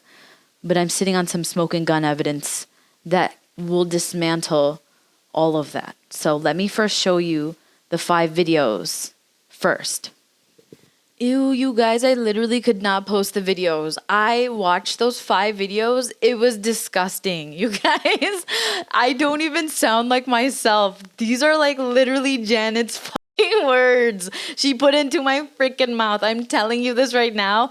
I don't even sound like these videos. You can go back and watch them yourself. They're so embarrassing. I did not say this stuff myself with my own free will. This is how Janet talks. Go watch her videos and watch these videos. It's so unfreaking believable. She trained me for these videos, but that's not even the smoking gun. You guys need to question, are these big businesses upset because I am hurting their sales? Or are they upset that I'm setting a precedent to stop big businesses from stealing intellectual property from small businesses? I'm pretty sure I'm reading off of my notes app here. My eyes are shifting like I'm reading, and this sounds like Janet. All right, as you can see in these screen grabs that I have, I transcribed the videos for you guys. So all the words are here. I use this software. Hopefully it did everything one-to-one. If there's a small minor mistake, it's just, you know, AI. So what are you going to do? But you can see here, I'm not saying anything bad. I was getting bullied online. What happened was the same comment kept coming up on my videos over and over and over again, calling me a scammer, calling me, you know, this and that, doing stuff for clout. So eventually now in TikTok, their community guidelines, they have really great filters for anti-bullying. Back then, the technology didn't exist. So I was being bullied hardcore by like fake accounts. You guys know what fake accounts are, right? No name, user 1373545, you know, and they're like attacking me online. So I'm making this video like, all right, guys, like, don't believe the bot accounts that are commenting, because real people started liking their comments that they were calling me a scammer. TikTok was a different world back then. But you can see here in all of these videos, you can see the transcripts. I don't mention a single company here. I'm just talking about how difficult it is to be a small business and be bullied online. And then on top of that, yeah, Janet and I were talking to a contact at BuzzFeed, which she billed me for. You can check the invoices on that. She was very proactive with the BuzzFeed folks, and they ended up not writing an article because Janet wouldn't feed them enough information for them to write an article. So they were asking us to give them more, and she didn't want to give them more because she's saying it's an active lawsuit. So they eventually don't write the article, right? And she's not happy about it. So that's what this video was about. This video was about us coming out saying, hey, like the press isn't even saying anything. We know Schmalta has done like sponsored posts with a lot of these online magazines before. So that's basically the question she was opening up to you guys. Like, I don't even talk like this. I wouldn't even come up and be like, I'm asking you guys, what do you think? I don't talk like that. I just come up and I freaking tell you what it is. This doesn't even sound like me. It's definitely her, the way that we're wording the words and stuff like that. I mean, you've listened to me yap now for almost 2 hours. How have I been talking on this live? Not live, what do you mean? This video. I mean, I'm just like very candidly, I'm telling you the facts. I'm not like, you have to figure out. Like I don't talk like that. I don't ask you guys, what do you guys think is happening? No, I just freaking lay out the evidence and I'm saying, Janet's nuts. Point blank, period. That's what I say to you guys. So anyways, this is not even how I talk. You can go to my other videos and see like that's not how I talk. I was clearly coached for this video.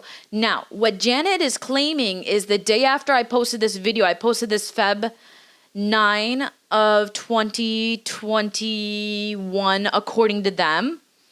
But she says that she talked to me on Feb 10, the day after. And she basically said that she was not happy with the video, and that's what she's alleging. She didn't say shit to me like that on the phone. On the phone, she said, you looked very beautiful. She said, I look gorgeous. She said, I look gorgeous. I look very beautiful. I look gorgeous. I remember that. That's what she said about these videos because she freaking coached me on what to say. Now, this is the only video. When she went back and she started acting paranoid and shit, this was the only video where I didn't send her the actual copy of the video in a text message that's in her records. So that's why this is the only one that she's pointing to. But as you can tell, in all of the other text messages, she was coaching me on all the videos prior to this video, and she was coaching me even after this video. Now, do you want to see the smoking gun? Because at this point right now, it's he said, she said. It's a phone call. I'm saying she didn't say shit to me that she didn't like this video or anything like that. And she's saying that she warned me that she doesn't like this video and she needs to be my end all be all for PR and communications, which of course I would say no, like I did an email. The second she said that, I said no to her in the email exchange when she wanted to be able to find me if I said anything she disliked online. So I said, no, I'm not going to sign these frivolous documents. I don't want you to be the end all be all for what's being said on social media because you've shown that your reality is different than what's actually real. You misinterpret things online. You think I talk about you on the lives when I was talking about my wedding cards. So no, I'm not going to sign a document allowing you to find me whenever I say something online that you might find wrong. Of course, I was coached from her and her invoices show that. And the text messages she submitted to the court, both WhatsApp and normal text bubble. What is this? I would say iMessage, but for her, it's just normal text messages, SMS and MMS messages. She submitted that to the court, and you can see there. Now, here is the smoking gun. In these court documents, you can see that Janet is claiming that she talked to me the day after I posted this 5-part series TikTok, and she told me that I needed to get things approved by her before I post. That's a blatant lie. When I talked to her on the phone, the only thing that she said to me was that I looked gorgeous in the videos. She did not say anything else. The truth is, I consulted with her prior to this about what to say on the video. So we never had a discussion on if I always had to get her approval before posting or anything like that. Do you want to know how I know that? It's because she continued coaching me for a month afterwards on social media, and not once did she bring up this in written format. Here's the icing of the cake. There's another video a month later where I didn't get her written approval before posting. And here's that text message. She said that I didn't get prior approval before posting that. Read my response. I'm saying, oh, I just posted what we talked about. Did I say anything wrong? I can take it down. In that moment itself, Janet should have responded in that text and said, as we spoke prior, you need to get approval before posting.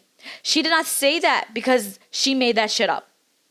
She didn't say anything about this prior, and this is the smoking gun. Because now I've done the same thing again, right? We talked about what I was going to post. I went ahead and posted it without showing her the final end product, okay? And as you can see from my reaction, I said, oh, we talked about it. I just posted it.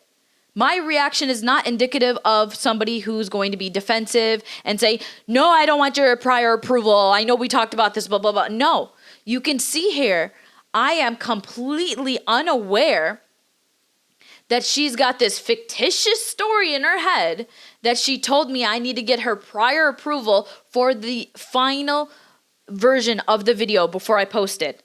Okay? And here, this is a whole month later. She's still not saying that I got to get her approval before posting the final form of the video. This would have been a great time for her to write it on paper. She didn't even write it here.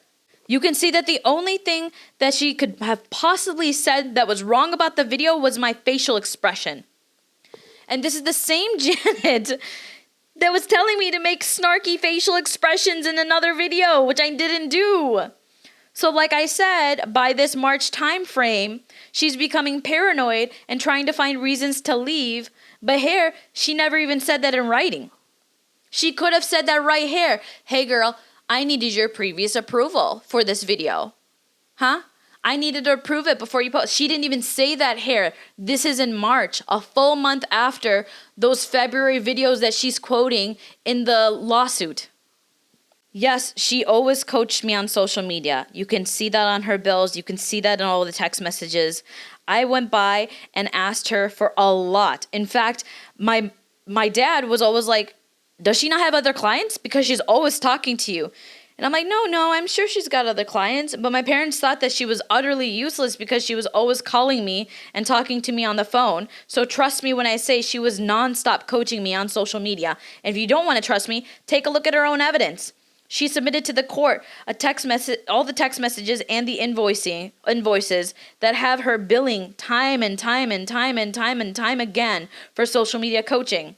And the biggest smoking gun is the fact that a month later, she's still coaching me on social media. And that would have been the time for her to say on the text message, as we talked about prior, ... which she obviously did not do. She's lying. She never told me that I had to go through every single post with her and get approval on the final product. And if she had said that, I would have said no. And the last smoking gun is that nowhere do we have a written agreement that I agreed to do that for our contingency fee agreement that we had in place. So we have an agreement in place. This little stipulation is nowhere in our agreement. This is something that she's adding in her amended contract, which is frivolous and fraudulent that I never signed. So now what's happening is I'm in court and she's still applying the clauses of client warranty and the frivolous shit that was in that document. She's still trying to apply that onto me, even though that was not the intended agreement between us two. I signed up for the contingency fee agreement that was dated back in September. That email, that's the actual evidence of our true agreement. The email that she sent to me that said 35% contingency. You will never be surprised by a bill by me. That's what I signed up for with her.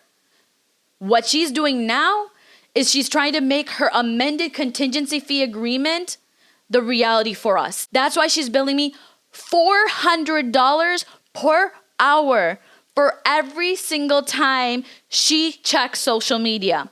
I've got text messages of her saying, I was trolling social media and I was just checking this out. So every time she trolled social media, I was billed $400 an hour. But the smoking gun here is that not only is this stipulation of me getting final approval of the final product from her, not only is that not in our actual agreement that we had in place for the 7+ months she worked for Sahi Cosmetics, but also in this text message, this would have been the right time for her to explicitly write it out. She did not. Why? Because that was a non-existent, fictitious clause that she made up later when I didn't sign her fraudulent, frivolous, amended contingency fee agreements 7 months after working with me, already on a contingency fee agreement that were not a part of her stupid, frivolous clauses that she added in there. That's my smoking gun. And you cannot convince me otherwise. Because before that, it was he said, she said on the phone call. What happened on the phone call? Well, here you go. Here you go. I did the same thing again in March where I posted without showing her the final product. Why?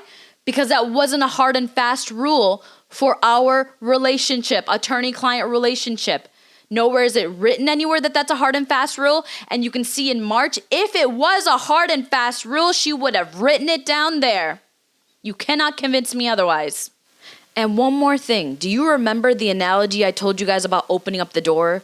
That your landlord increases your rent, right? And every time you open up your door, he's going to charge you an undisclosed amount of money every time you open up your door. And I said, that's how it is for me with social media. Guess what? This last March post that I'm showing you now, I'm about to play it for you. This is literally not about the lawsuits or our cases. It's an advertisement regarding my product. Hey babies, how does this look like this? Look like this? And rubbed in it looks like this? By the way, this is without and this is with. Huge difference because of the serum ingredients, the pore minimizers. My skin just looks so much better. Sahi Cosmetics, check it out. There's just one line about the trademark that I'm supposed to be adding in anytime I talk about that product to make sure that I'm like protecting my rights. And I did that. So why does she need to approve the final video when I just include that one line in there? So posting on social media is like opening up the door for my company. We are an online e-commerce company only, especially in 2021. We were not in any retailer stores. Still to this day, we're not. So I have to post on social media as much as possible to make money. But every time I need to go through Janet, and if Janet finds something that she doesn't like, she can charge me any undisclosed amount of money according to her new contingency fee agreements, these amended contracts, which I did not sign. But she's trying to still hold me to them in court today. So that's just fun.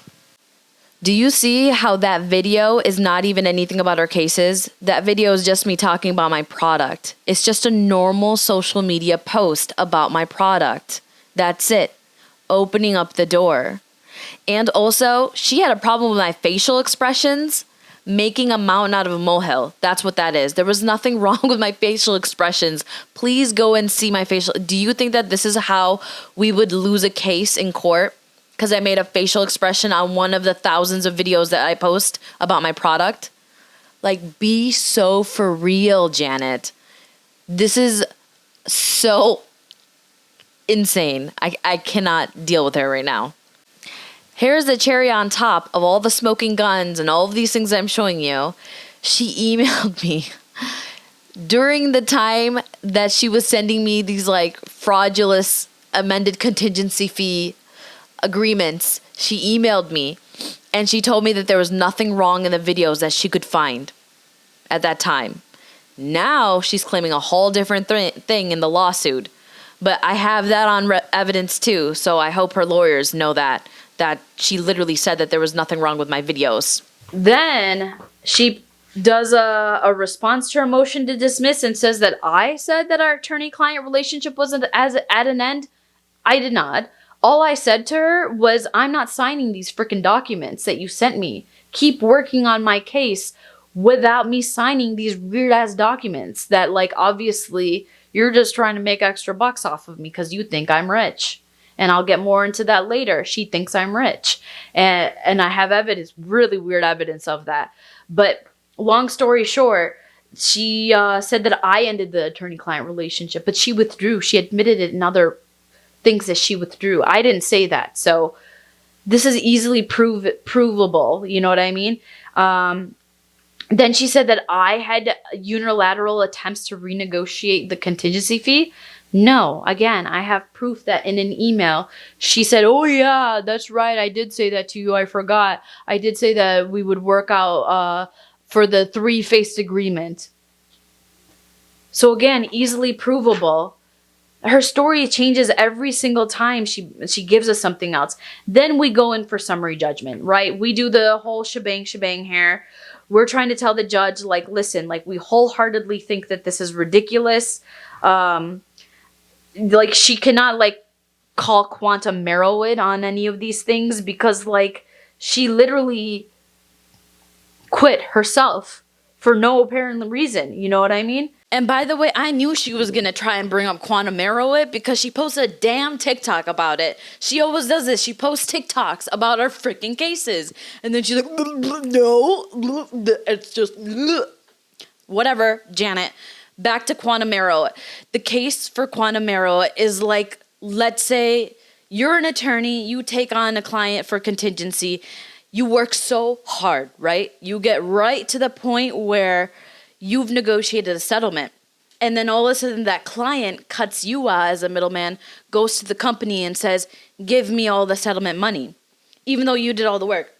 So that's why quantum Merowit exists for cases like that, where clearly like the client is doing like scammy shit, excuse me, to get out of paying the lawyer. And so that's not what happened here. I actually was begging her to continue to take on the cases.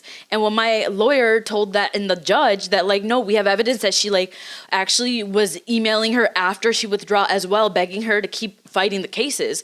And the judge was like, is this true?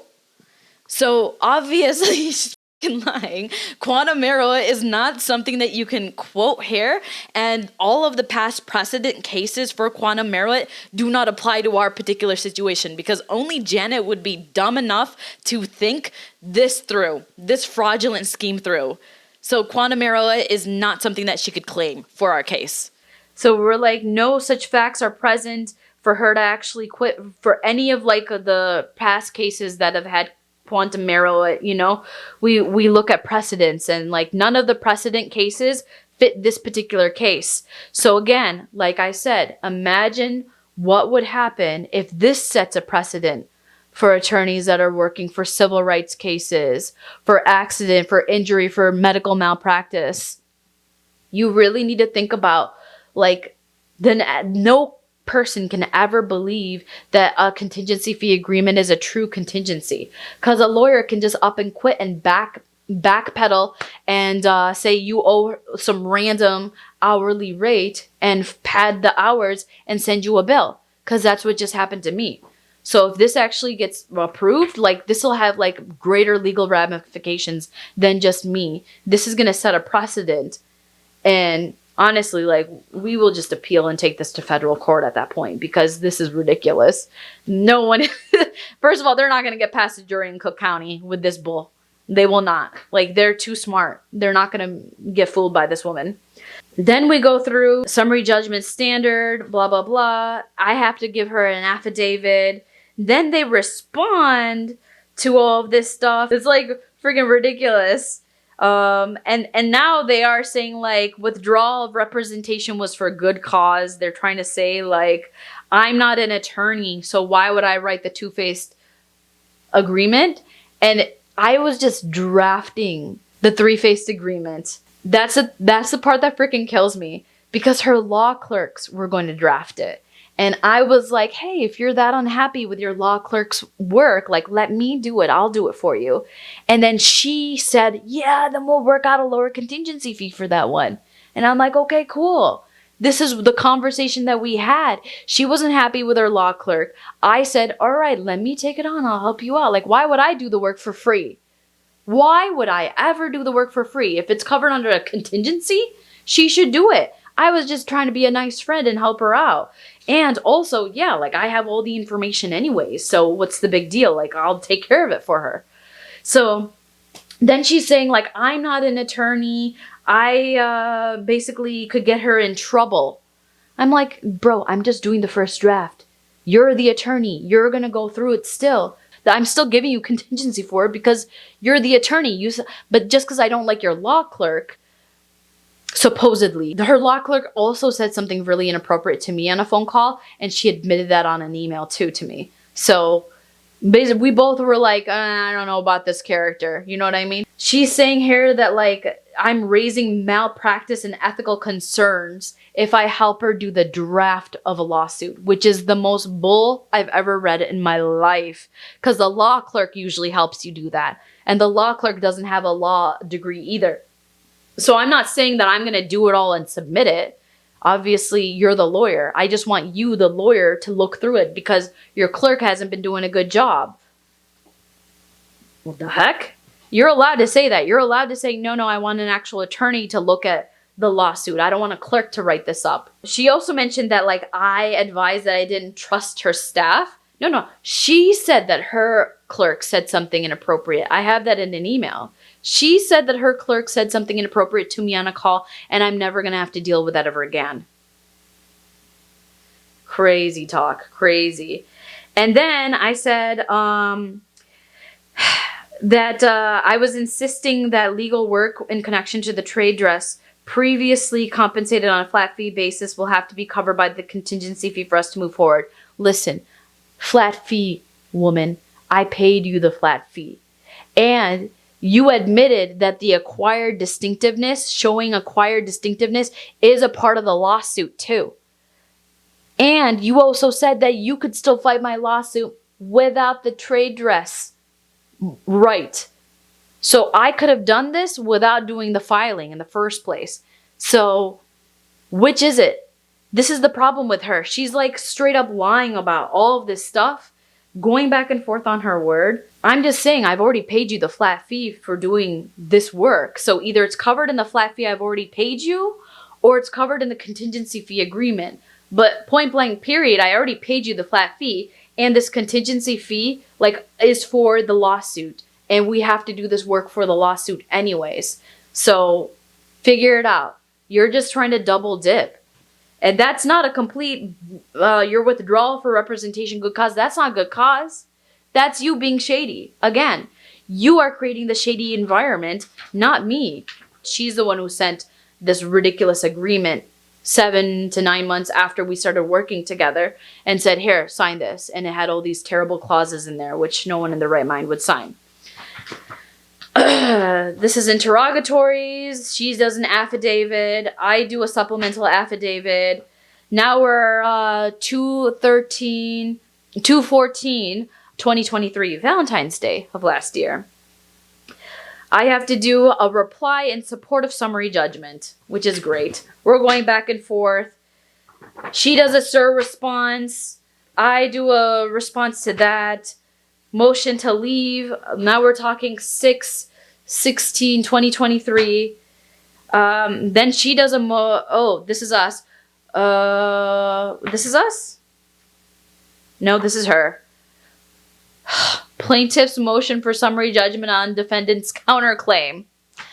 So, we did a counterclaim against her for fraud because she's committing fraud. And we want the court to know this. She not only screwed me over for my cases, but she also ruined my life with this lawsuit.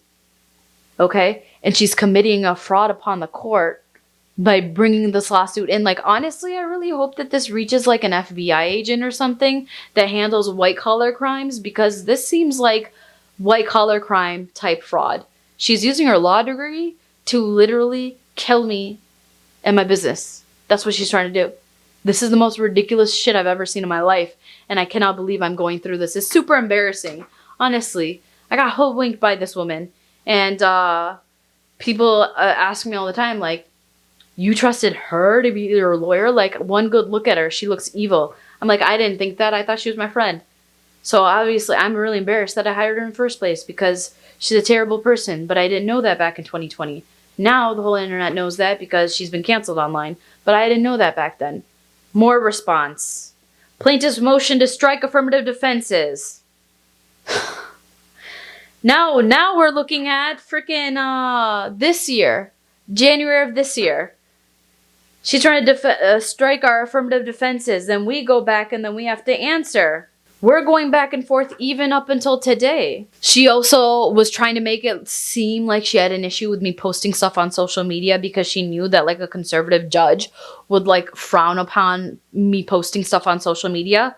She says this, I know you are aware that posting anything about litigations is not the norm. Typically, attorneys advise clients not to discuss anything about a case in any manner. When clients do not publicly comment about cases, attorneys do not charge for reviewing the public comments. I support disrupting the status quo, and I am aligned with your desire to help other small businesses understand how to stand in their power. To make sure you do not innocently say something that will damage your litigation position, I must review your posts. I am including this in my 500 plus hours because it is explicitly for the litigations. So she was reviewing and coaching me online. I had no idea that she was going to bill me afterwards for that. No one ever told me that she was going to sit there and bill. I don't got a single email. I don't got a text message. I don't have anything saying that she's going to track reviewing my stuff. She's the one who's saying, no, I need to coach you. No, I need to coach you. No, I need to coach you. Okay, so coach me. Is that a part of the contingency fee? Like, what's happening here? Looks like she had always planned on billing me because she says right here, when clients do not publicly comment about cases, attorneys do not charge for reviewing the public comments. This is in March before she sent me the billing. So I don't know if she had already planned on like sending me the billing or what the deal was.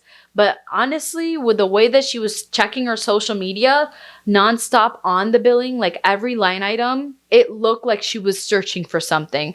With the way that she had a problem with my live and asking me what Sandy knew, it looked like she was looking for something. She was just acting like she was paranoid throughout this whole time, searching for a way out. And then this amended contingency fee agreement, backdating this stuff to make it seem like that was the agreement from the get-go. Seems like a complete BS lie. She wanted Okay. And I also think that the way that she drafted her initial complaint, backdating the amended contingency fee agreements, it also helped to fool the judge. It helped to fool all the lawyers that I was talking to. Because again, it just really seemed like I didn't sign a contingency fee and we had no agreement in place, but that wasn't the case. And she had to admit that on the amended complaint. She's doing shady stuff. She's moving really shady, and we're catching her in her lies non-stop. Now, recently, stuff's been going on recently, and this is why, like, I've had enough is enough, and I'm actually coming out publicly with this stuff because I cannot believe the things that I'm seeing here today. All right, so let's talk about the recent events about this TikTok lawyer that clearly scammed me and is suing me, and I'm countersuing them. When I did the countersuit for fraud, all of a sudden, her malpractice insurance came in with their lawyers. I don't know who her insurance company is, but I know who her attorneys are. And so they had one partner and one younger associate come on the case. The partner's like this older white dude. And then the other person's like this younger person of color, woman, Asian. I'm pretty sure she's Asian. And she seemed to be pretty nice in the beginning. Like, my lawyer called her up and told her, like, all right, this is the case. Like, we can settle. You're looking at a lot of damages here because she screwed up her cases against these really big name companies, and we were looking at a substantial amount of damages. So all it takes is like us to actually go in front of a jury. Like, how do you think that's going to fare? You know what I mean? And she seemed pretty reasonable. Once we started getting more into the lawsuit, though, like in the past couple of months, we stopped seeing the younger associate. Now we see another older white dude on the emails. So now we've got two partners on the case. Two partners that are representing the malpractice insurance. And then Janet has one older dude lawyer representing her, Goldberg. And then there's her. Maybe the girl is still around. I'm not sure. So like, let's just assume it's like 5 lawyers on the other side. And then on my side, it's just me and my one, which is so much fun. I think my lawyer did have one other dude kind of do a couple of things for us, but it's really just her in reality. So David and Goliath is what it's giving. It's giving David and Goliath, and that's fun. But these partners that are coming in, they don't understand a lot of the case. And I don't know if Janet's just not sharing information with them, or they're just not taking the time to like learn this stuff. But June 13th, I got an email saying they've sent us yet again another freaking thing. And in it, they are quoted, like literally an attorney sat down and wrote this. He said, "No attorney is required to work as an indentured servant, and Braun was not required to remain counsel for Sahi simply because no other counsel would take over the assignments on a similar basis. Sahi cannot successfully allege proximate cause regarding her counterclaim. Moreover, Sahi did not incur any damages as a result of the improper conduct of Braun. For those reasons and for the reasons that follow, Braun is entitled to judgment as a matter of law as to Sahi's counterclaim." So this is what these guys are trying to do. So the ones that represent the malpractice insurance, they are trying to get us to settle or get at least our counterpart of the argument gone. But we're claiming that the freaking thing itself is fraud. Like, what they're doing in court is fraud, and she's frauding me, and her actions that have led up to this point are fraud. So how the heck can you say that? No attorney is required to work as an indentured servant. Hello, she's frauding me. I could not get anybody to take my case. That is why, literally, that is why. Braun is the reason why no one could take my case. So that argument is not going to be held up in court. I can provide evidence for that. Then next he says the injury of legal malpractice action is not a personal injury.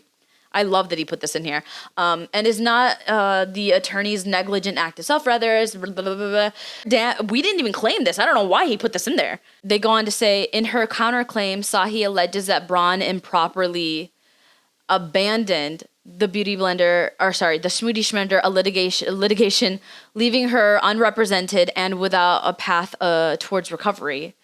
Sahi further alleges that with respect to Three-Faced and Schmalta anticipated matters, Braun too did not pursue them and left her, Sahi, with no avenue towards doing so. Neither of these claims are factually accurate and set forth below. Braun is entitled to judgment as a matter of the law. Bro, I've proved that enough. Like, I can't even. This video's long enough, sir. Sir. Sahi was not left without counsel in the underlying beauty blender litigation, and no damages may be traced to Braun's conduct.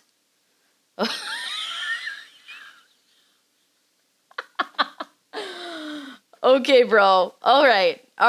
So now they're saying that Sahi was still represented by Jahan Crump. That's so stupid. You guys, she's a general counsel attorney. She's not an IP attorney. I just need one affidavit from her. That's it. I literally have Jahan telling me, like, bro, I can't represent this case. Why do you think she voluntarily dismissed it? Oh my God. I gotta hold your hand when I say this. You guys are nuts. John and what's his name? Brian? Get it together. Okay, Sahi cannot sufficiently allege that Braun's withdrawal unduly prejudiced her and caused her Am I supposed to lie to every attorney that's trying to take my case on afterwards? I look like someone who doesn't pay her lawyers. Who's going to take me? I couldn't get anybody to fight this damn fight when she sued me. How am I going to get somebody to take on 3 cases against big companies? No, I look like I don't pay my lawyers thanks to Braun. I'm not going to lie and hide the fact that she has $161,000 lien on my head. You're nuts. Oh my goodness. Because Sahi voluntarily dismissed the action without prejudice, that's because she left. And again, an affidavit from Jahan's going to say we had to voluntarily dismiss the case because we had no one to fight it. Jahan does not know how to fight these extremely intricate intellectual property cases. Probably Janet didn't either. That's probably why she ran away. But who the heck knows? You guys got to ask her and figure that out. You guys insured her in the first place. Here, the Schmoody Schmender litigation remained intact. At the time of the withdrawal, there were no adverse rulings. Okay, I cannot with you people. I had an additional year to refile up to June 2022. Yeah, okay. Thank you for suing me before that. Thank you, Janet. Then they go on to say that the statute of limitations for the trademark for infringements does not expire for Three-Faced and Ulta. You might want to just go back to Janet and ask what she's been emailing me in the past so that you guys are on the same page. That's all. Okay, take a deep breath. Are we all together? Okay, it's okay. It's okay. Because Edie Glassman saved the day again, like she always does. This is what she submits into the court. Yet again, and 2 years into this litigation, Braun seeks to file another dispositive motion on the pleadings, even after Braun's motion for summary judgment was denied on all but Sahi's fraudulent misrepresentation claim, with a breach of oral and written contract and breach of fiduciary duties claims surviving.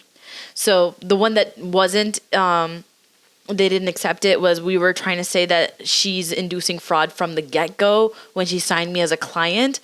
But I fear once we show evidence that might actually come back up as a possibility. And then we can say, hey, judge, in light of recent developments, we would like to enter that claim back in. But we at least have 2 fraudulent claims still. The breach of oral contract with the judge has allowed, and then the breach of fiduciary duty. The plaintiff/counter defendant, because we're countersuing her now, so she's also defending herself, has for 2 years now been desperately attempting to avoid discovery in this case and presumably in the hopes of making this litigation impossible for Sahi to financially pursue. Braun's motion lacks merit, cites to inapplicable legal authority, inappropriately brings in extrinsic documents and facts in support of its motion that are outside the pleadings. And Braun's assertions are nothing more than mere denials of Sahi's well-pleaded claims. Accordingly, Braun's motion should be denied. So, Sahi has properly alleged proximate cause. You can go ahead and read. We're basically saying, I don't know why these people are talking about legal malpractice. It should be discarded. Like, they don't even know the darn case. They're citing stuff that they shouldn't cite. Then she goes on to say, on the other hand, a breach of fiduciary duty claim is founded on principles of agency, contract, and equity, blah, blah, blah, blah, approximate damage, da, da, da, da. Okay, you can read that if you want. Braun asserts that Sahi cannot prevail on his counterclaim as Sahi alleges that Braun improperly abandoned the Schmuddy-Schmender litigation, leaving Sahi unrepresented and without a path toward recovery, and that Sahi further alleges that with respect to Three-Face and Schmalta anticipated matters, Braun too did not pursue them and left Sahi with no avenue towards doing so. So first of all, I just want to let y'all know that in that previous document that they literally submitted to the court, they were trying to act like Braun barely did any work on any of the other cases, the other two ones. So what are you doing? You're making it worse for Janet to actually go ahead and like submit her invoicing and bills as truth. If you're on the other hand saying she didn't do enough work on it, what are you doing? My lawyer is saying, first of all, Braun purports to have pursued all of these claims as evidenced by the invoices and billing attached to its amended complaint, despite completing no substantive work whatsoever other than filing of a trademark claim and a single poorly drafted complaint. Edie Glassman is such a goat. Braun further states that neither of Sahi's claims are factually accurate, but at the pleading stage, proof of factual claims is not required. In this part, Edie is just teaching the other lawyers how to lawyer and just letting them know, regardless, extrinsic facts and documents cannot be used in support of a motion for judgment on the pleadings in Illinois. And she cites everything. Although Sahi had local Michigan counsel at the time of Braun's unjust withdrawal from Sahi's cases without cause, said counsel was to act as local counsel only. So she's talking about Jahan and how she's local counsel, and had no experience as a trademark attorney and was accordingly not qualified to take Sahi's case. Like I said, one single affidavit, we can call her in as a witness, we don't even care. She will tell you this too. Like, why would we lie about this? They are just trying to get this dismissed before we can present the facts and evidence. So, of course, they're going to try and find a loophole so that we don't hand their butts to them in court. But don't worry, Edie will. Further, Sahi contacted numerous attorneys after Braun's withdrawals in hopes of finding representation for the cases, but no attorney would take them due to Braun's filing of this lawsuit for this supposed so much money and legal fees, despite having drafted only one single and non-viable complaint.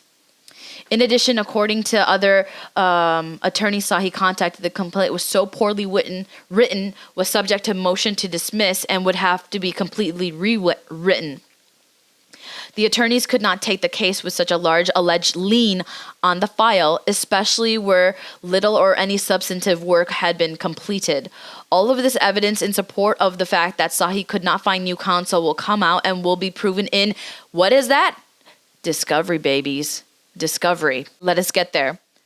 Nonetheless, Sahi asserts that she did not find an attorney to take its case and was forced to abandon it. In its counterclaim suffice to inform Braun, right? We're still going to add more stuff. We're going to seek leave and add a little bit more stuff so we can make it so flippin' apparent that they cannot get out of taking this case further so that we can actually submit more evidence to the court. Thank you so much. March of 2021 and is now June of 2024. Sahi still cannot pursue her trademark claims because of this lawsuit that has dragged on for 2 years without yet getting past the pleadings. It is disingenuous at best to say that a claim could be pursued at even a later date after this litigation has ended, when we are already 3 years down the road and this litigation has yet to reach the discovery phase. Surely any complaint filed after this litigation ends would be subject to Lash's motion for dismissal.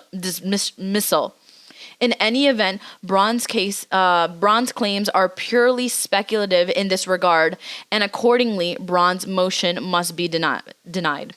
It just sounds like he doesn't know the case.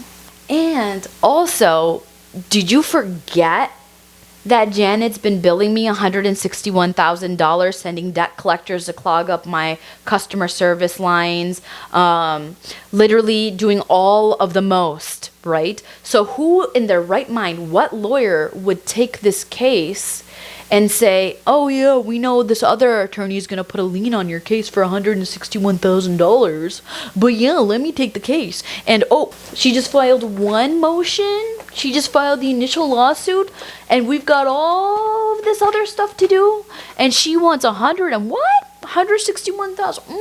Okay, yeah, sure, let me take. No lawyer in their right mind would ever think of doing that.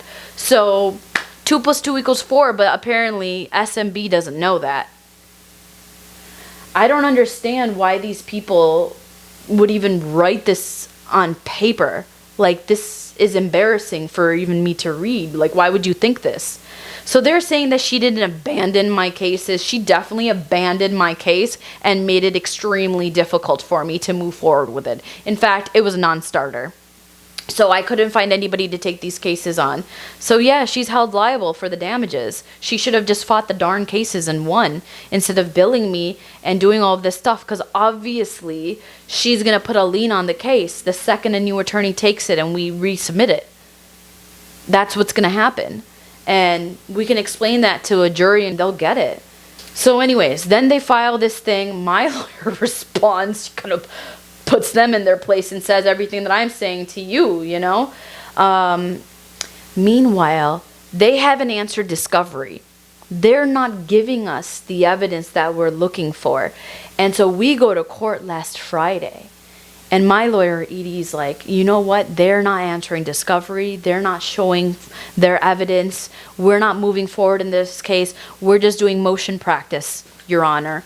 They're just trying to bankrupt my client by doing motion practice because they know that she's a small business and eventually they're going to bleed her out. And Edie, my gosh, she's trying to do the best that she can, but like she also needs to make ends meet. Like this is her time too, so she does need to bill me. But the poor girl, she feels bad too. So long story short, they're trying to bankrupt me, do this. We go in front of the judge. He wants to respond to our response now. One more response. I'm like, yay, that's just great. Can't wait for that bill. Cannot wait. Oh my God. This pisses me off. So 5 days ago on last Friday, they sent us an email with a folder attached. Says document production. Braun versus Sahi. I'm like, oh my God. Finally, they're giving us some evidence so we can understand where they're coming from. Maybe they've got something that could be like, oh yeah, I do owe the money.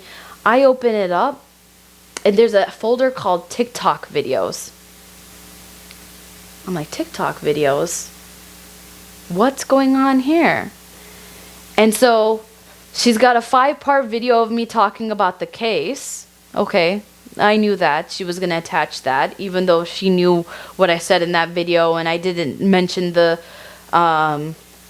whatever. I didn't mention the brands or anything like that, and I didn't say anything that she told me not to say in that. Then they're attaching videos of renovating apartment. Hey guys, I'm sorry I've been MIA. Last week I was actually in the midst of all the lawsuits, running a company and wedding planning. I'm also renovating our apartment that we have where Sandeep goes to school for his PhD. So we were there renovating that, not done at all by any stretch of the imagination. And then this week we found out that our little pug in India passed away. My mother-in-law and my father-in-law had a pug over there. So the house has been like really quiet and it's been a rough past 2 weeks basically. But I just wanted to come in here and say hello and I love you guys and I'm great. A lot of you guys asked about what's happening in India with COVID. So I'm going to post another video right now about that. But yeah, everyone was asking about my parents and like my mother-in-law and father-in-law. They're fine. They're in Punjab and COVID cases have not risen there because the cops are doing a really good job. I cannot believe this was entered into court as evidence for our case as to why Janet is deserved of any money. You can see here, I lived in a very old apartment. I mean, our carpet was 8 years old. So our leasing office replaced our carpet for us for free. That's the renovation I'm talking about. We had to move our stuff left and right to let them do the carpet. You can see the kitchen. I got this like sticky paper like everyone else on the internet and I tried to make our kitchen a little bit nicer. It's like a couple, maybe like $100 on Amazon. And it's super easy to remove. This I removed. If anybody feels bad about not having, an aesthetic kitchen, check that out. It's a great way to renovate your apartment, budget friendly. What's funny to me is this video is literally me shopping for my apartment. And why didn't they include this? They included some vague video of me chopping up food saying I'm renovating my apartment, but they're not showing you the actual renovation. Where's the ethics in this? Think about this now. This video was around that same time. Somebody sat there scrolling my TikTok and decided to pick a video of me talking about the apartment renovation, but they're not showing it to you. Why? Because if they showed you this video, this doesn't make me look like a rich brat. I got a couch from IKEA. You can see the ugly blinds on this side, literally a $5 lamp on the side from Walmart. So they don't want to show that because that shows you I'm a budget-friendly queen.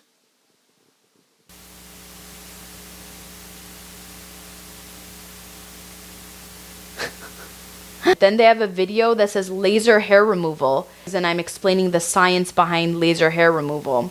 Welcome to the first episode of Beauty Science with Shelly. Okay, so today we're talking about laser hair removal. Okay, I don't actually sell laser hair removal. I don't do it. I'm just so geeked out about the science. Because look, this is how your skin normally looks. If you shave your hair, you're really only getting the hair at the top of the surface. But with laser hair removal, this laser targets black pigment because it's set at a specific wavelength. And what it does is that laser drops all the way throughout the entire hair follicle and it damages the follicle. Eventually, your hair follicle is going to shrivel up. It's going to take around 14 days and the hair that's inside is going to come out naturally. Now, you have to get laser hair removal done at least 10 times. It depends on the person, but I got it done 15 times because there are dormant follicles in your skin that might not have a hair and they might not get zapped the one time you go and get it. So you have to continuously upkeep with shaving. The more sessions you go to, the more beautiful your skin is going to look, how smooth it's going to be. I got full body done and I love the results. Follow me for more beauty science. Spare me. I literally have it in the caption that it's $120 per session, and that's the same price as waxing. And by the way, I started getting laser done when I was like in my early 20s. I believe I was 21, and I am much older than that. So we're talking over the span of 14 years, getting it 15 times. I don't think that that's astronomical. People get waxed, people get tanned, people get all these things way more. Again, where is the freaking ethics? What are these people doing? This does not prove that I owe Janet money. Then they have one that says laser liposuction. For my wedding, it's a video of me showing the lights on my stomach for laser liposuction. And it's just a quick little 22-second video of me showing the machine and I'm just lying there. You can see here my receipt from Groupon says it was $79 for 3 sessions. It didn't work. Don't even try it. I experimented for you guys. The series is called Beauty Science with Shelly. I show you guys things in beauty because I own a beauty company. Don't do it. Didn't work. But I do not owe Janet money on Condomera because I got laser lipo done. My God. This is common sense, I fear. Don't let this distract you from the fact that I have videos showing that I do my own hair for years, and I've been doing my own nails for years, and I have videos on TikTok showing that I did my own makeup. It's fucking pinned, and they ignored to show that. I posted a video showing that I did my own highlights at my home. Look, that's freaking my home. You can see my washing machine in the back. This is my front door where I film TikToks. I showed that I highlighted my own hair for my own wedding, and look, that video's in the top right corner. What's on the next row? Bottom. The freaking Kentucky Castle video that they included in this evidence folder. Right next to a video they put in here, they ignored putting a video that shows me doing my hair. Where are the ethics? Expensive wedding cards, expensive chocolates overnighted from Toronto. And that's a video of me talking about, it's not even fucking chocolates. They're Indian sweets. And expensive wedding cards are so dumb. They didn't even do the work to figure out I made my own wedding cards. I made my own wedding cards and I posted it on TikTok. Hi, my beautifuls. Okay, so I've been MIA recently because I have been so busy passing out my wedding cards. So let me tell you, you guys already saw the wedding passports that look like this. They're super cute, and they have like little RSVP tickets that are shaped like boarding passes inside of them. Well, we actually had to make the envelopes ourselves too, and we put like a gold seal on them and did like these little leather detailing and stuff. After we made all of the cards ourselves, we have to go hand deliver them to every single house with a box of 2 pounds of Indian sweets that we overnighted from Toronto. Yeah, it's been crazy. Like every single weekend we've been visiting every single person's house, delivering the sweets. Yeah, obviously with masks on, like no one come for me. And this weekend was like the last week. I was like, no, I cannot go. I told my mom, my dad, my husband, I'm like, you guys go. I need to go to Trader Joe's and have some me time. So I'm going to head to Trader Joe's if you guys want to. These are not expensive wedding cards. I made the cards. And these sweets are very cheap. That's why we got them from Toronto. They're way cheaper than getting them made in the US. They're Indian sweets. They don't know shit about Indian culture and tradition. So this is raising some serious ethical concerns because you can see in the video itself, I'm telling everybody that I made the cards myself. We even made the envelopes ourselves. And obviously I have the evidence. I designed this in Photoshop myself. Okay? So, and it's an arts and crafts product. You know, my family and I sat together and we made the cards together. This is during COVID. You could not get anybody to work for anything during this time. Everybody started getting married at the same time. So a lot of what we did was DIY, including a lot of the food for my wedding. I actually posted a video of all my aunts and uncles in a garage. We're making all the Indian sweets there. As requested, here are some more of the traditions we did for my wedding. Okay, you guys explain to me what you're doing. We are making the shakkar pare. Okay, why are we making it? For your wedding. Why are we making it? Why are we making? Because we have to give it to all the people who are coming for your wedding. It's customary to give them this mithai for your wedding. And it's better if we make it ourselves, right? Yes. Okay, and that's basically like a little sack of sweets that are homemade. Yeah. Homemade. I mean, people do it not homemade too, but it's good to have fun, right? Yes. The whole point is get together, have fun, make it.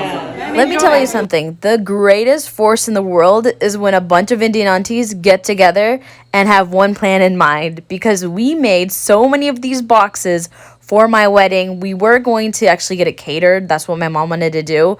But these aunties were like, no, you're our BFF. We're going to help you make these. Our guests told us that they couldn't even wait until they got home to eat it. They ate it on the drive back from Kentucky. Again, I posted this video in 2021. They were circling my page, finding videos. Why was this not submitted as evidence to the court? Expensive wedding chocolates, my ass. Okay? But this one in particular that went out with the cards, we got from Toronto because this is Indian custom. Even the poorest home in India goes and gives Indian sweets, this type of sweet with the card. It's like an Indian culture. It's a part of our it's a customary thing. You have to do this. So it doesn't matter if your family literally made pennies for the month. If you're getting married, you have to give Indian sweets with the cards. So this is not an indicator of somebody that's a rich brat. This is culture. Now I want to talk about ethically. There are even more serious complications here. I was talking about this with my therapist, and she said therapists need to be culturally competent, and they should not be eradicating it. There are ethics that they need to be intentional about who they are talking about. Now, excuse me, but why is it in the evidence portal listed as expensive wedding cards and expensive chocolates overnighted from Toronto? You are erasing something that's critical. That is the cultural aspect of this. It is a customary thing in our culture that you have to give mataya with your box of with your card. And it is a fact that it is cheaper to get your Indian sweets in Brampton because of supply and demand. There are a large diaspora of Punjabi Loki in Brampton, and they don't understand that.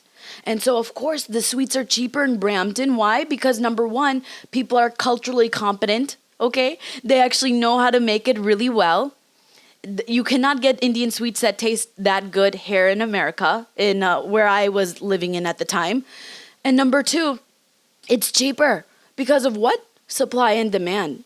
Now, I don't have any time to go into the economics behind supply and demand. If you're Janet's lawyers, I suggest you just Google it so that you understand. There's a huge diaspora of Punjabi people in Brampton. They make the sweets better than anybody else and cheaper. It is culturally mandatory that we pass out these sweets with the cards that we handmade. This is arts and crafts.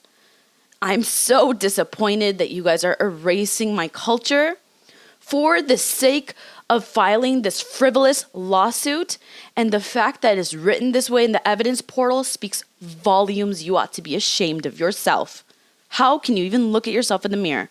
Going back into this drop share, this folder, they've got a video of my gym membership. And I said going to Joanne's after the gym for the 5th time this month because of wedding. So they're saying because I have a gym membership, I have money. My gym, literally in that video that they're talking about, this is in Michigan, my gym was a freaking garage. It was a garage. That's where I worked out at. Like now is different. Now I go to a nice gym. That gym was a garage. Also, are we just gonna brush past the fact that it literally says I'm going to Joanne's because #wedding? Clearly, I'm DIYing this shit. Why are we not talking about that? The liposuction video that they're posting here, I literally got a Groupon for $79 to do this treatment. They're trying to act like I got money because of a $79 Groupon. Like, I just want to imagine this, like the lawyers from SMB sitting there in their office in Chicago. One of the partners asked their poor assistant that probably does way too much work for them and says, hey, I want you to set up a conference room for me and the other partner dude and make sure that his assistant puts it on his calendar. And then I can just imagine them sitting there like at a round table and they're like, okay, we gotta make this girl look really bad in front of a jury. So how can we make her look like she's completely different from the brown and black jury because she's a brown girl herself? I know, let's go through her TikTok and I'm imagining this is what he's saying, let's just go through her TikTok and see anything that shows that she was spending money on something. Make her look like a rich brat. She's got a gym membership. Oh my god. Oh my gosh. We gotta mention the gym. Laser liposuction. She had lipo done? That must be thousands of dollars. Why don't we show that laser hair removal? That can't be $120 per session. And that can't be an absolute must for an Indian woman. Yeah, no. That must be like thousands of dollars too. Let's go ahead and put that in there. Laser hair removal. Oh yeah, let's do that. Okay, great. Expensive wedding cards. No way she made her own wedding cards. She probably paid an arm and a leg. And let's not even mention that these are Indian sweets. No. They're chocolates. Chocolates overnighted from Toronto. Yeah, I think we got her here, guys. I think we got her good. They also have a video of a Kentucky Castle here. Let's see what's in this video. Oh, yeah, it's just me driving up to the Kentucky Castle. Your dream doesn't have an expiration date. Take a deep breath and try again. I mean, it's a positive message. And yeah, I got married at the Kentucky Castle. Again, they don't understand cultural references. In our culture, in the Indian culture, the bride's father pays for the wedding. And so he paid for this wedding, which by the way was during COVID. So it wasn't that much. And to be honest with you, all of my mom's friends were complaining that we didn't do a good job at my wedding. Like it wasn't nice enough for them. Like I had disposable plates. What do you call it? Like the nicer plastic plates you can get from Amazon. but they were complaining that I didn't have like real plates there. So for them, my wedding was way too cheap. And they were talking so much smack about my wedding the whole time, behaving so inappropriately at my wedding. And one of them found a speck of dust on a plate and was making a big deal out of it. And she went up to my husband's friends at the Kentucky Castle and was like, was it worth it for them to force us to drive out to this area? Do you guys think that it was worth it?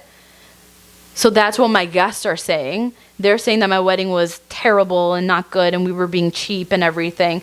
And we literally, honestly, it was during COVID. We couldn't find decorators to do our stuff. Renting stuff was difficult because everybody started getting married at the same time when stuff was opening up. So yeah, we had disposable plates at our wedding.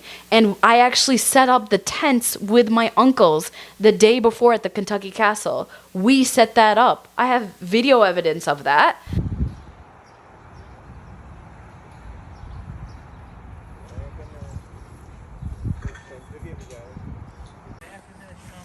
And after that, anything can happen, right? All of these things here or something we just have to decide. ਜਿਹੜਾ loose ਕੱਪੜਾ ਨਾ ਉੱਤੇ ਸੁੱਟ ਦੇ ਉੱਪਰ ਸੁੱਟ ਦਿਓ ਨੋ hand down ਉਹ ਬੰਦਾ ਜੇ ਥੱਲੇ ਲੰਕਦਾ ਹੋਊਗਾ ਤਾਂ ਥੱਲੇ ਖਿੱਚ ਲਓਗੇ ਆਹ ਛੋਟੋ ਆ ਮੈਂ ਕਹਿ ਰਿਹਾ ਇਹਨੂੰ ਇੱਧਰ ਸੁੱਟ ਦਿਓ ਇੱਧਰ ਆਜੋ ਬਣਾਓ ਕਿਤੇ ਸੀ ਲਓ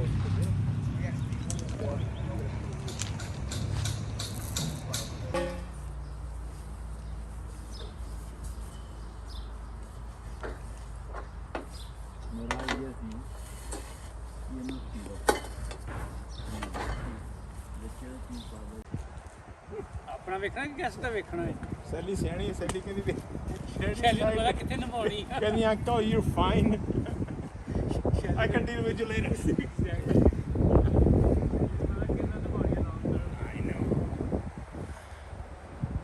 Whatever Dadji says, that's what goes. Exactly. My aunt and my mom set up the flowers. Bless her heart. She's the sweetest lady in the world. She's not the one who I'm saying was complaining. But yeah, like you guys are, these lawyers are sitting there like trying to prove that like I was loaded in money, which, okay, how is this evidence that Janet deserves even a dime from me? She broke our contingency fee agreement based off of a fraud. She committed fraud by giving me these fraudulent documents to sign. These videos don't prove anything. So they're just trying to make me look like I'm some rich brat. And you know, it's not going to work. Like my company does not have money. My company hired her. So me being a rich brat, like I cannot imagine what went on in these like old white men's heads that this was like the way to go. That this is the evidence that they're going to submit. So that's insane behavior. Guys, I want to level with you for a second. We are now like 2 hours and 42 minutes into this darn video. This expose docu-series, if you will. How many pieces of evidence have I submitted to you? Actual court filings I've submitted to you, actual email exchanges and contracts. I'm showing you actual real evidence to support my claim that she's committing fraud. What is she showing you? And what is she showing the judge? This is what makes me. This is why these past 2.5 years have been so difficult, because I'm dealing with crazies that are not even using the law the right way. This is legal abuse. I don't know what else this is. How is this court case still going on? I don't know. But this is legal abuse. I have shown you so much actual facts and evidence. And they have videos from my TikTok to make me look like a rich brat. I'm so disappointed that the legal system allows for this type of legal abuse to occur. And so, do you see how I'm getting bankrupt now? Because every 3 seconds, they're filing something new. And obviously, that's an exaggeration, okay? Don't sue me for defamation. It's an exaggeration. But every so often, too often, can I say that at least? They're filing motions with the judge, and every time we have to respond to their lies and their BS. And it's killing me. It's killing it's invigorating my lawyer. I mean, she cannot wait to take him to court. You know what I mean? Because she knows we got the truth on our side. So I just want to level check with you guys. How many facts and actual documents and filings and things have I submitted to you in actual contracts? And what is she submitting to the court? What is that? What is that? What is that? Is that her saying my work product?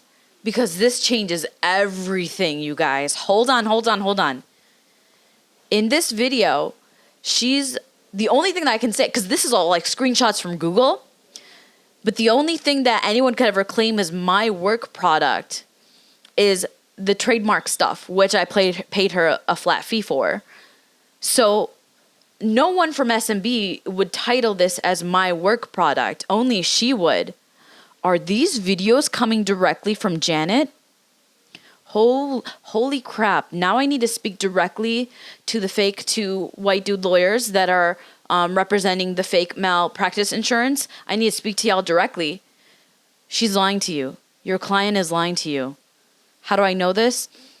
Remember, I showed you guys, I don't even know if it's in the future of this video before, Sandy.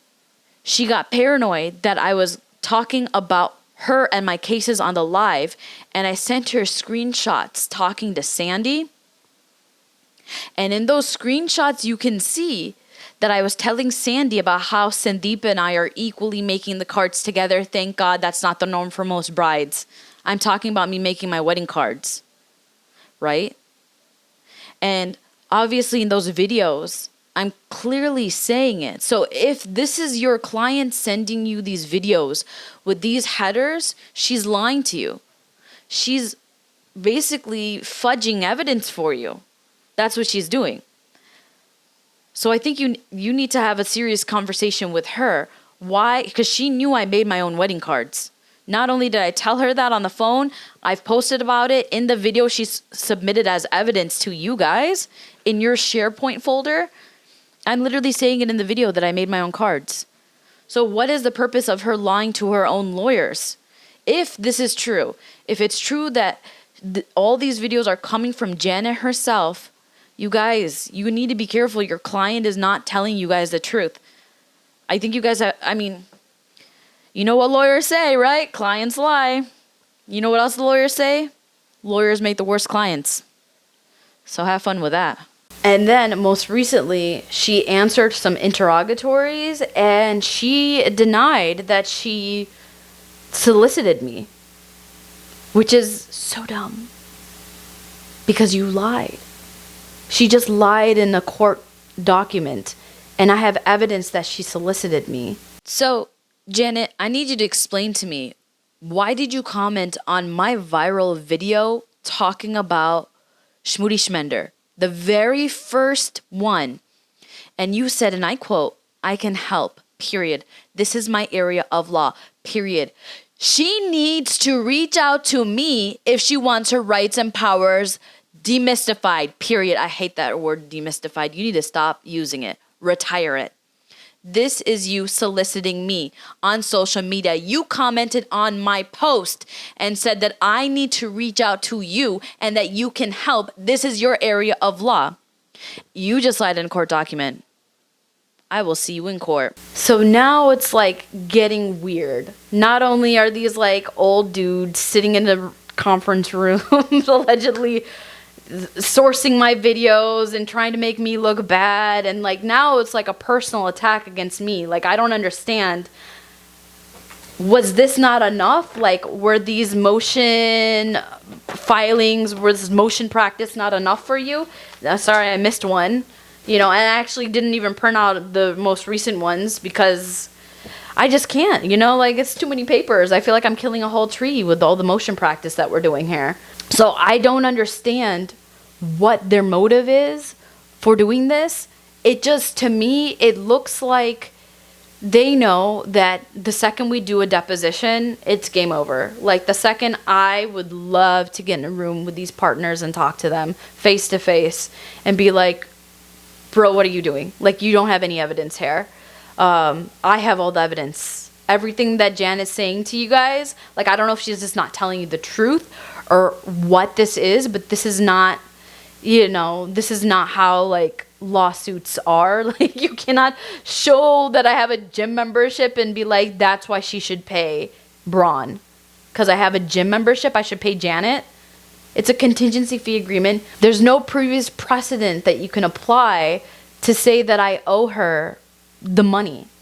It doesn't make sense. In fact, you are going to ruin the legal field in general if this actually gets passed, because you will be setting a really messed up precedent for, again, disenfranchised people, people that have civil rights violations, people that have had terrible injuries, medical malpractice. This is serious stuff.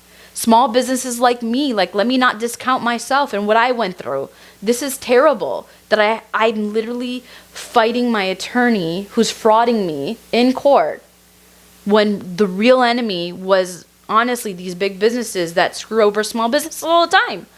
This happens all the time. It's not anything new. We've seen this all the time. So this should have been like an easy shut case for somebody who claims to know intellectual property that well. But instead, her husband lost her job and she's had all of these problems and she's worried about being bankrupt and financially strained. So she's doing this to me. She sends me this weird, frivolous document that basically allows her to fine me whatever amount that she wants to fine me because she thinks I'm rich. And if you don't think that this is what's happening, literally look at the folder. They're gathering evidence to show the jury and the court and the judge, I guess, that I'm rich because I got a Groupon for laser lipo for $79. And they're like expensive wedding cards that I freaking handmade myself. It took me 3 days to make those cards. I'm not even going to go into any discussions about that because what are they even trying to prove here? That has nothing to do with my company hiring this other law firm on contingency and then that company backing out and then backdating invoices and doing all this stuff. Like, no, that's not how lawyers should act. Like, this is freaking unethical behavior. We allege that it's fraud. I would really like someone from the FBI to literally take a look, like, reach out to me, please. I will give you all of these documents. You should look into Janet Brown's other YouTube videos and see all the other things that she's doing. I'm not the first person that she's done this to. I'm not the last person. I don't know if I'm the first, but I'm certainly not the last person that she's done this to. And I think that we need to put an end to this because she's getting away with literally doing the worst things to people that don't have the power to fight back. And I need help because at this point I have invested tens of thousands of dollars into this lawsuit. It's 2.5 years going on. I need to get through discovery. I need to get an expert witness on the stand. I need to like literally do all of this stuff because at the end of the day, we have a very strong chance of getting her law license revoked. So she cannot do this to anybody else. So I need help now because I am capitally constrained. I can't do this anymore. I had the job. I got laid off. My company is doing well now. Again, we're doing okay now. But I need to buy product. I need to do more stuff for my customers. I need to hire on staff. I have all these other additional expenses outside of this lawsuit that I literally cannot afford. I need help to afford this lawsuit now. And I think we're doing a community service at this point, getting this lady's law license revoked because we have a good chance of proving her fraudulent behavior. And that's why I'm asking for help with a GoFundMe. I don't know if I'm going to do a GoFundMe or if I'm going to put a link on my website or do both and link them both. I don't know. But I need help. I need to figure this out because I need another like $50,000 to get this out the door. And I don't think I can do that by myself with just selling product because I have way too many expenses right now. If you guys don't know, like we've been going live on TikTok to sell our products, and we have to do product giveaways in order to get traction. And each product giveaway costs me $25. And it's like really bad because there are giveaway scammers on TikTok. Like the same people keep winning the giveaways over and over again. So you don't really see the return on that investment like you would think that you would, because people are making like fake usernames and winning the products over and over again. And I'm trying to crack down on it and call them out, and it's been a hassle. It really has. TikTok hasn't figured that part out yet 100%. So my only recourse is to like crowdfund the funds to put this lawyer away so that she cannot do this to anybody else. Because I'm telling you, I don't think I'm the first one, and I don't think I'm definitely not the last person that she is like doing false lawsuits against people that literally cannot afford it. We've already seen her unethical behavior before. Like I said, I was never going to go public with this because I'm super ashamed that I hired her in the first place. It's been 2.5 years that I've been fighting this by myself, and I cannot. That's the only reason why this video is being created, because I cannot fight this anymore. It's embarrassing that I came with so much steam saying that I'm going to make these big businesses pay for hurting small businesses, and that was like the whole goal.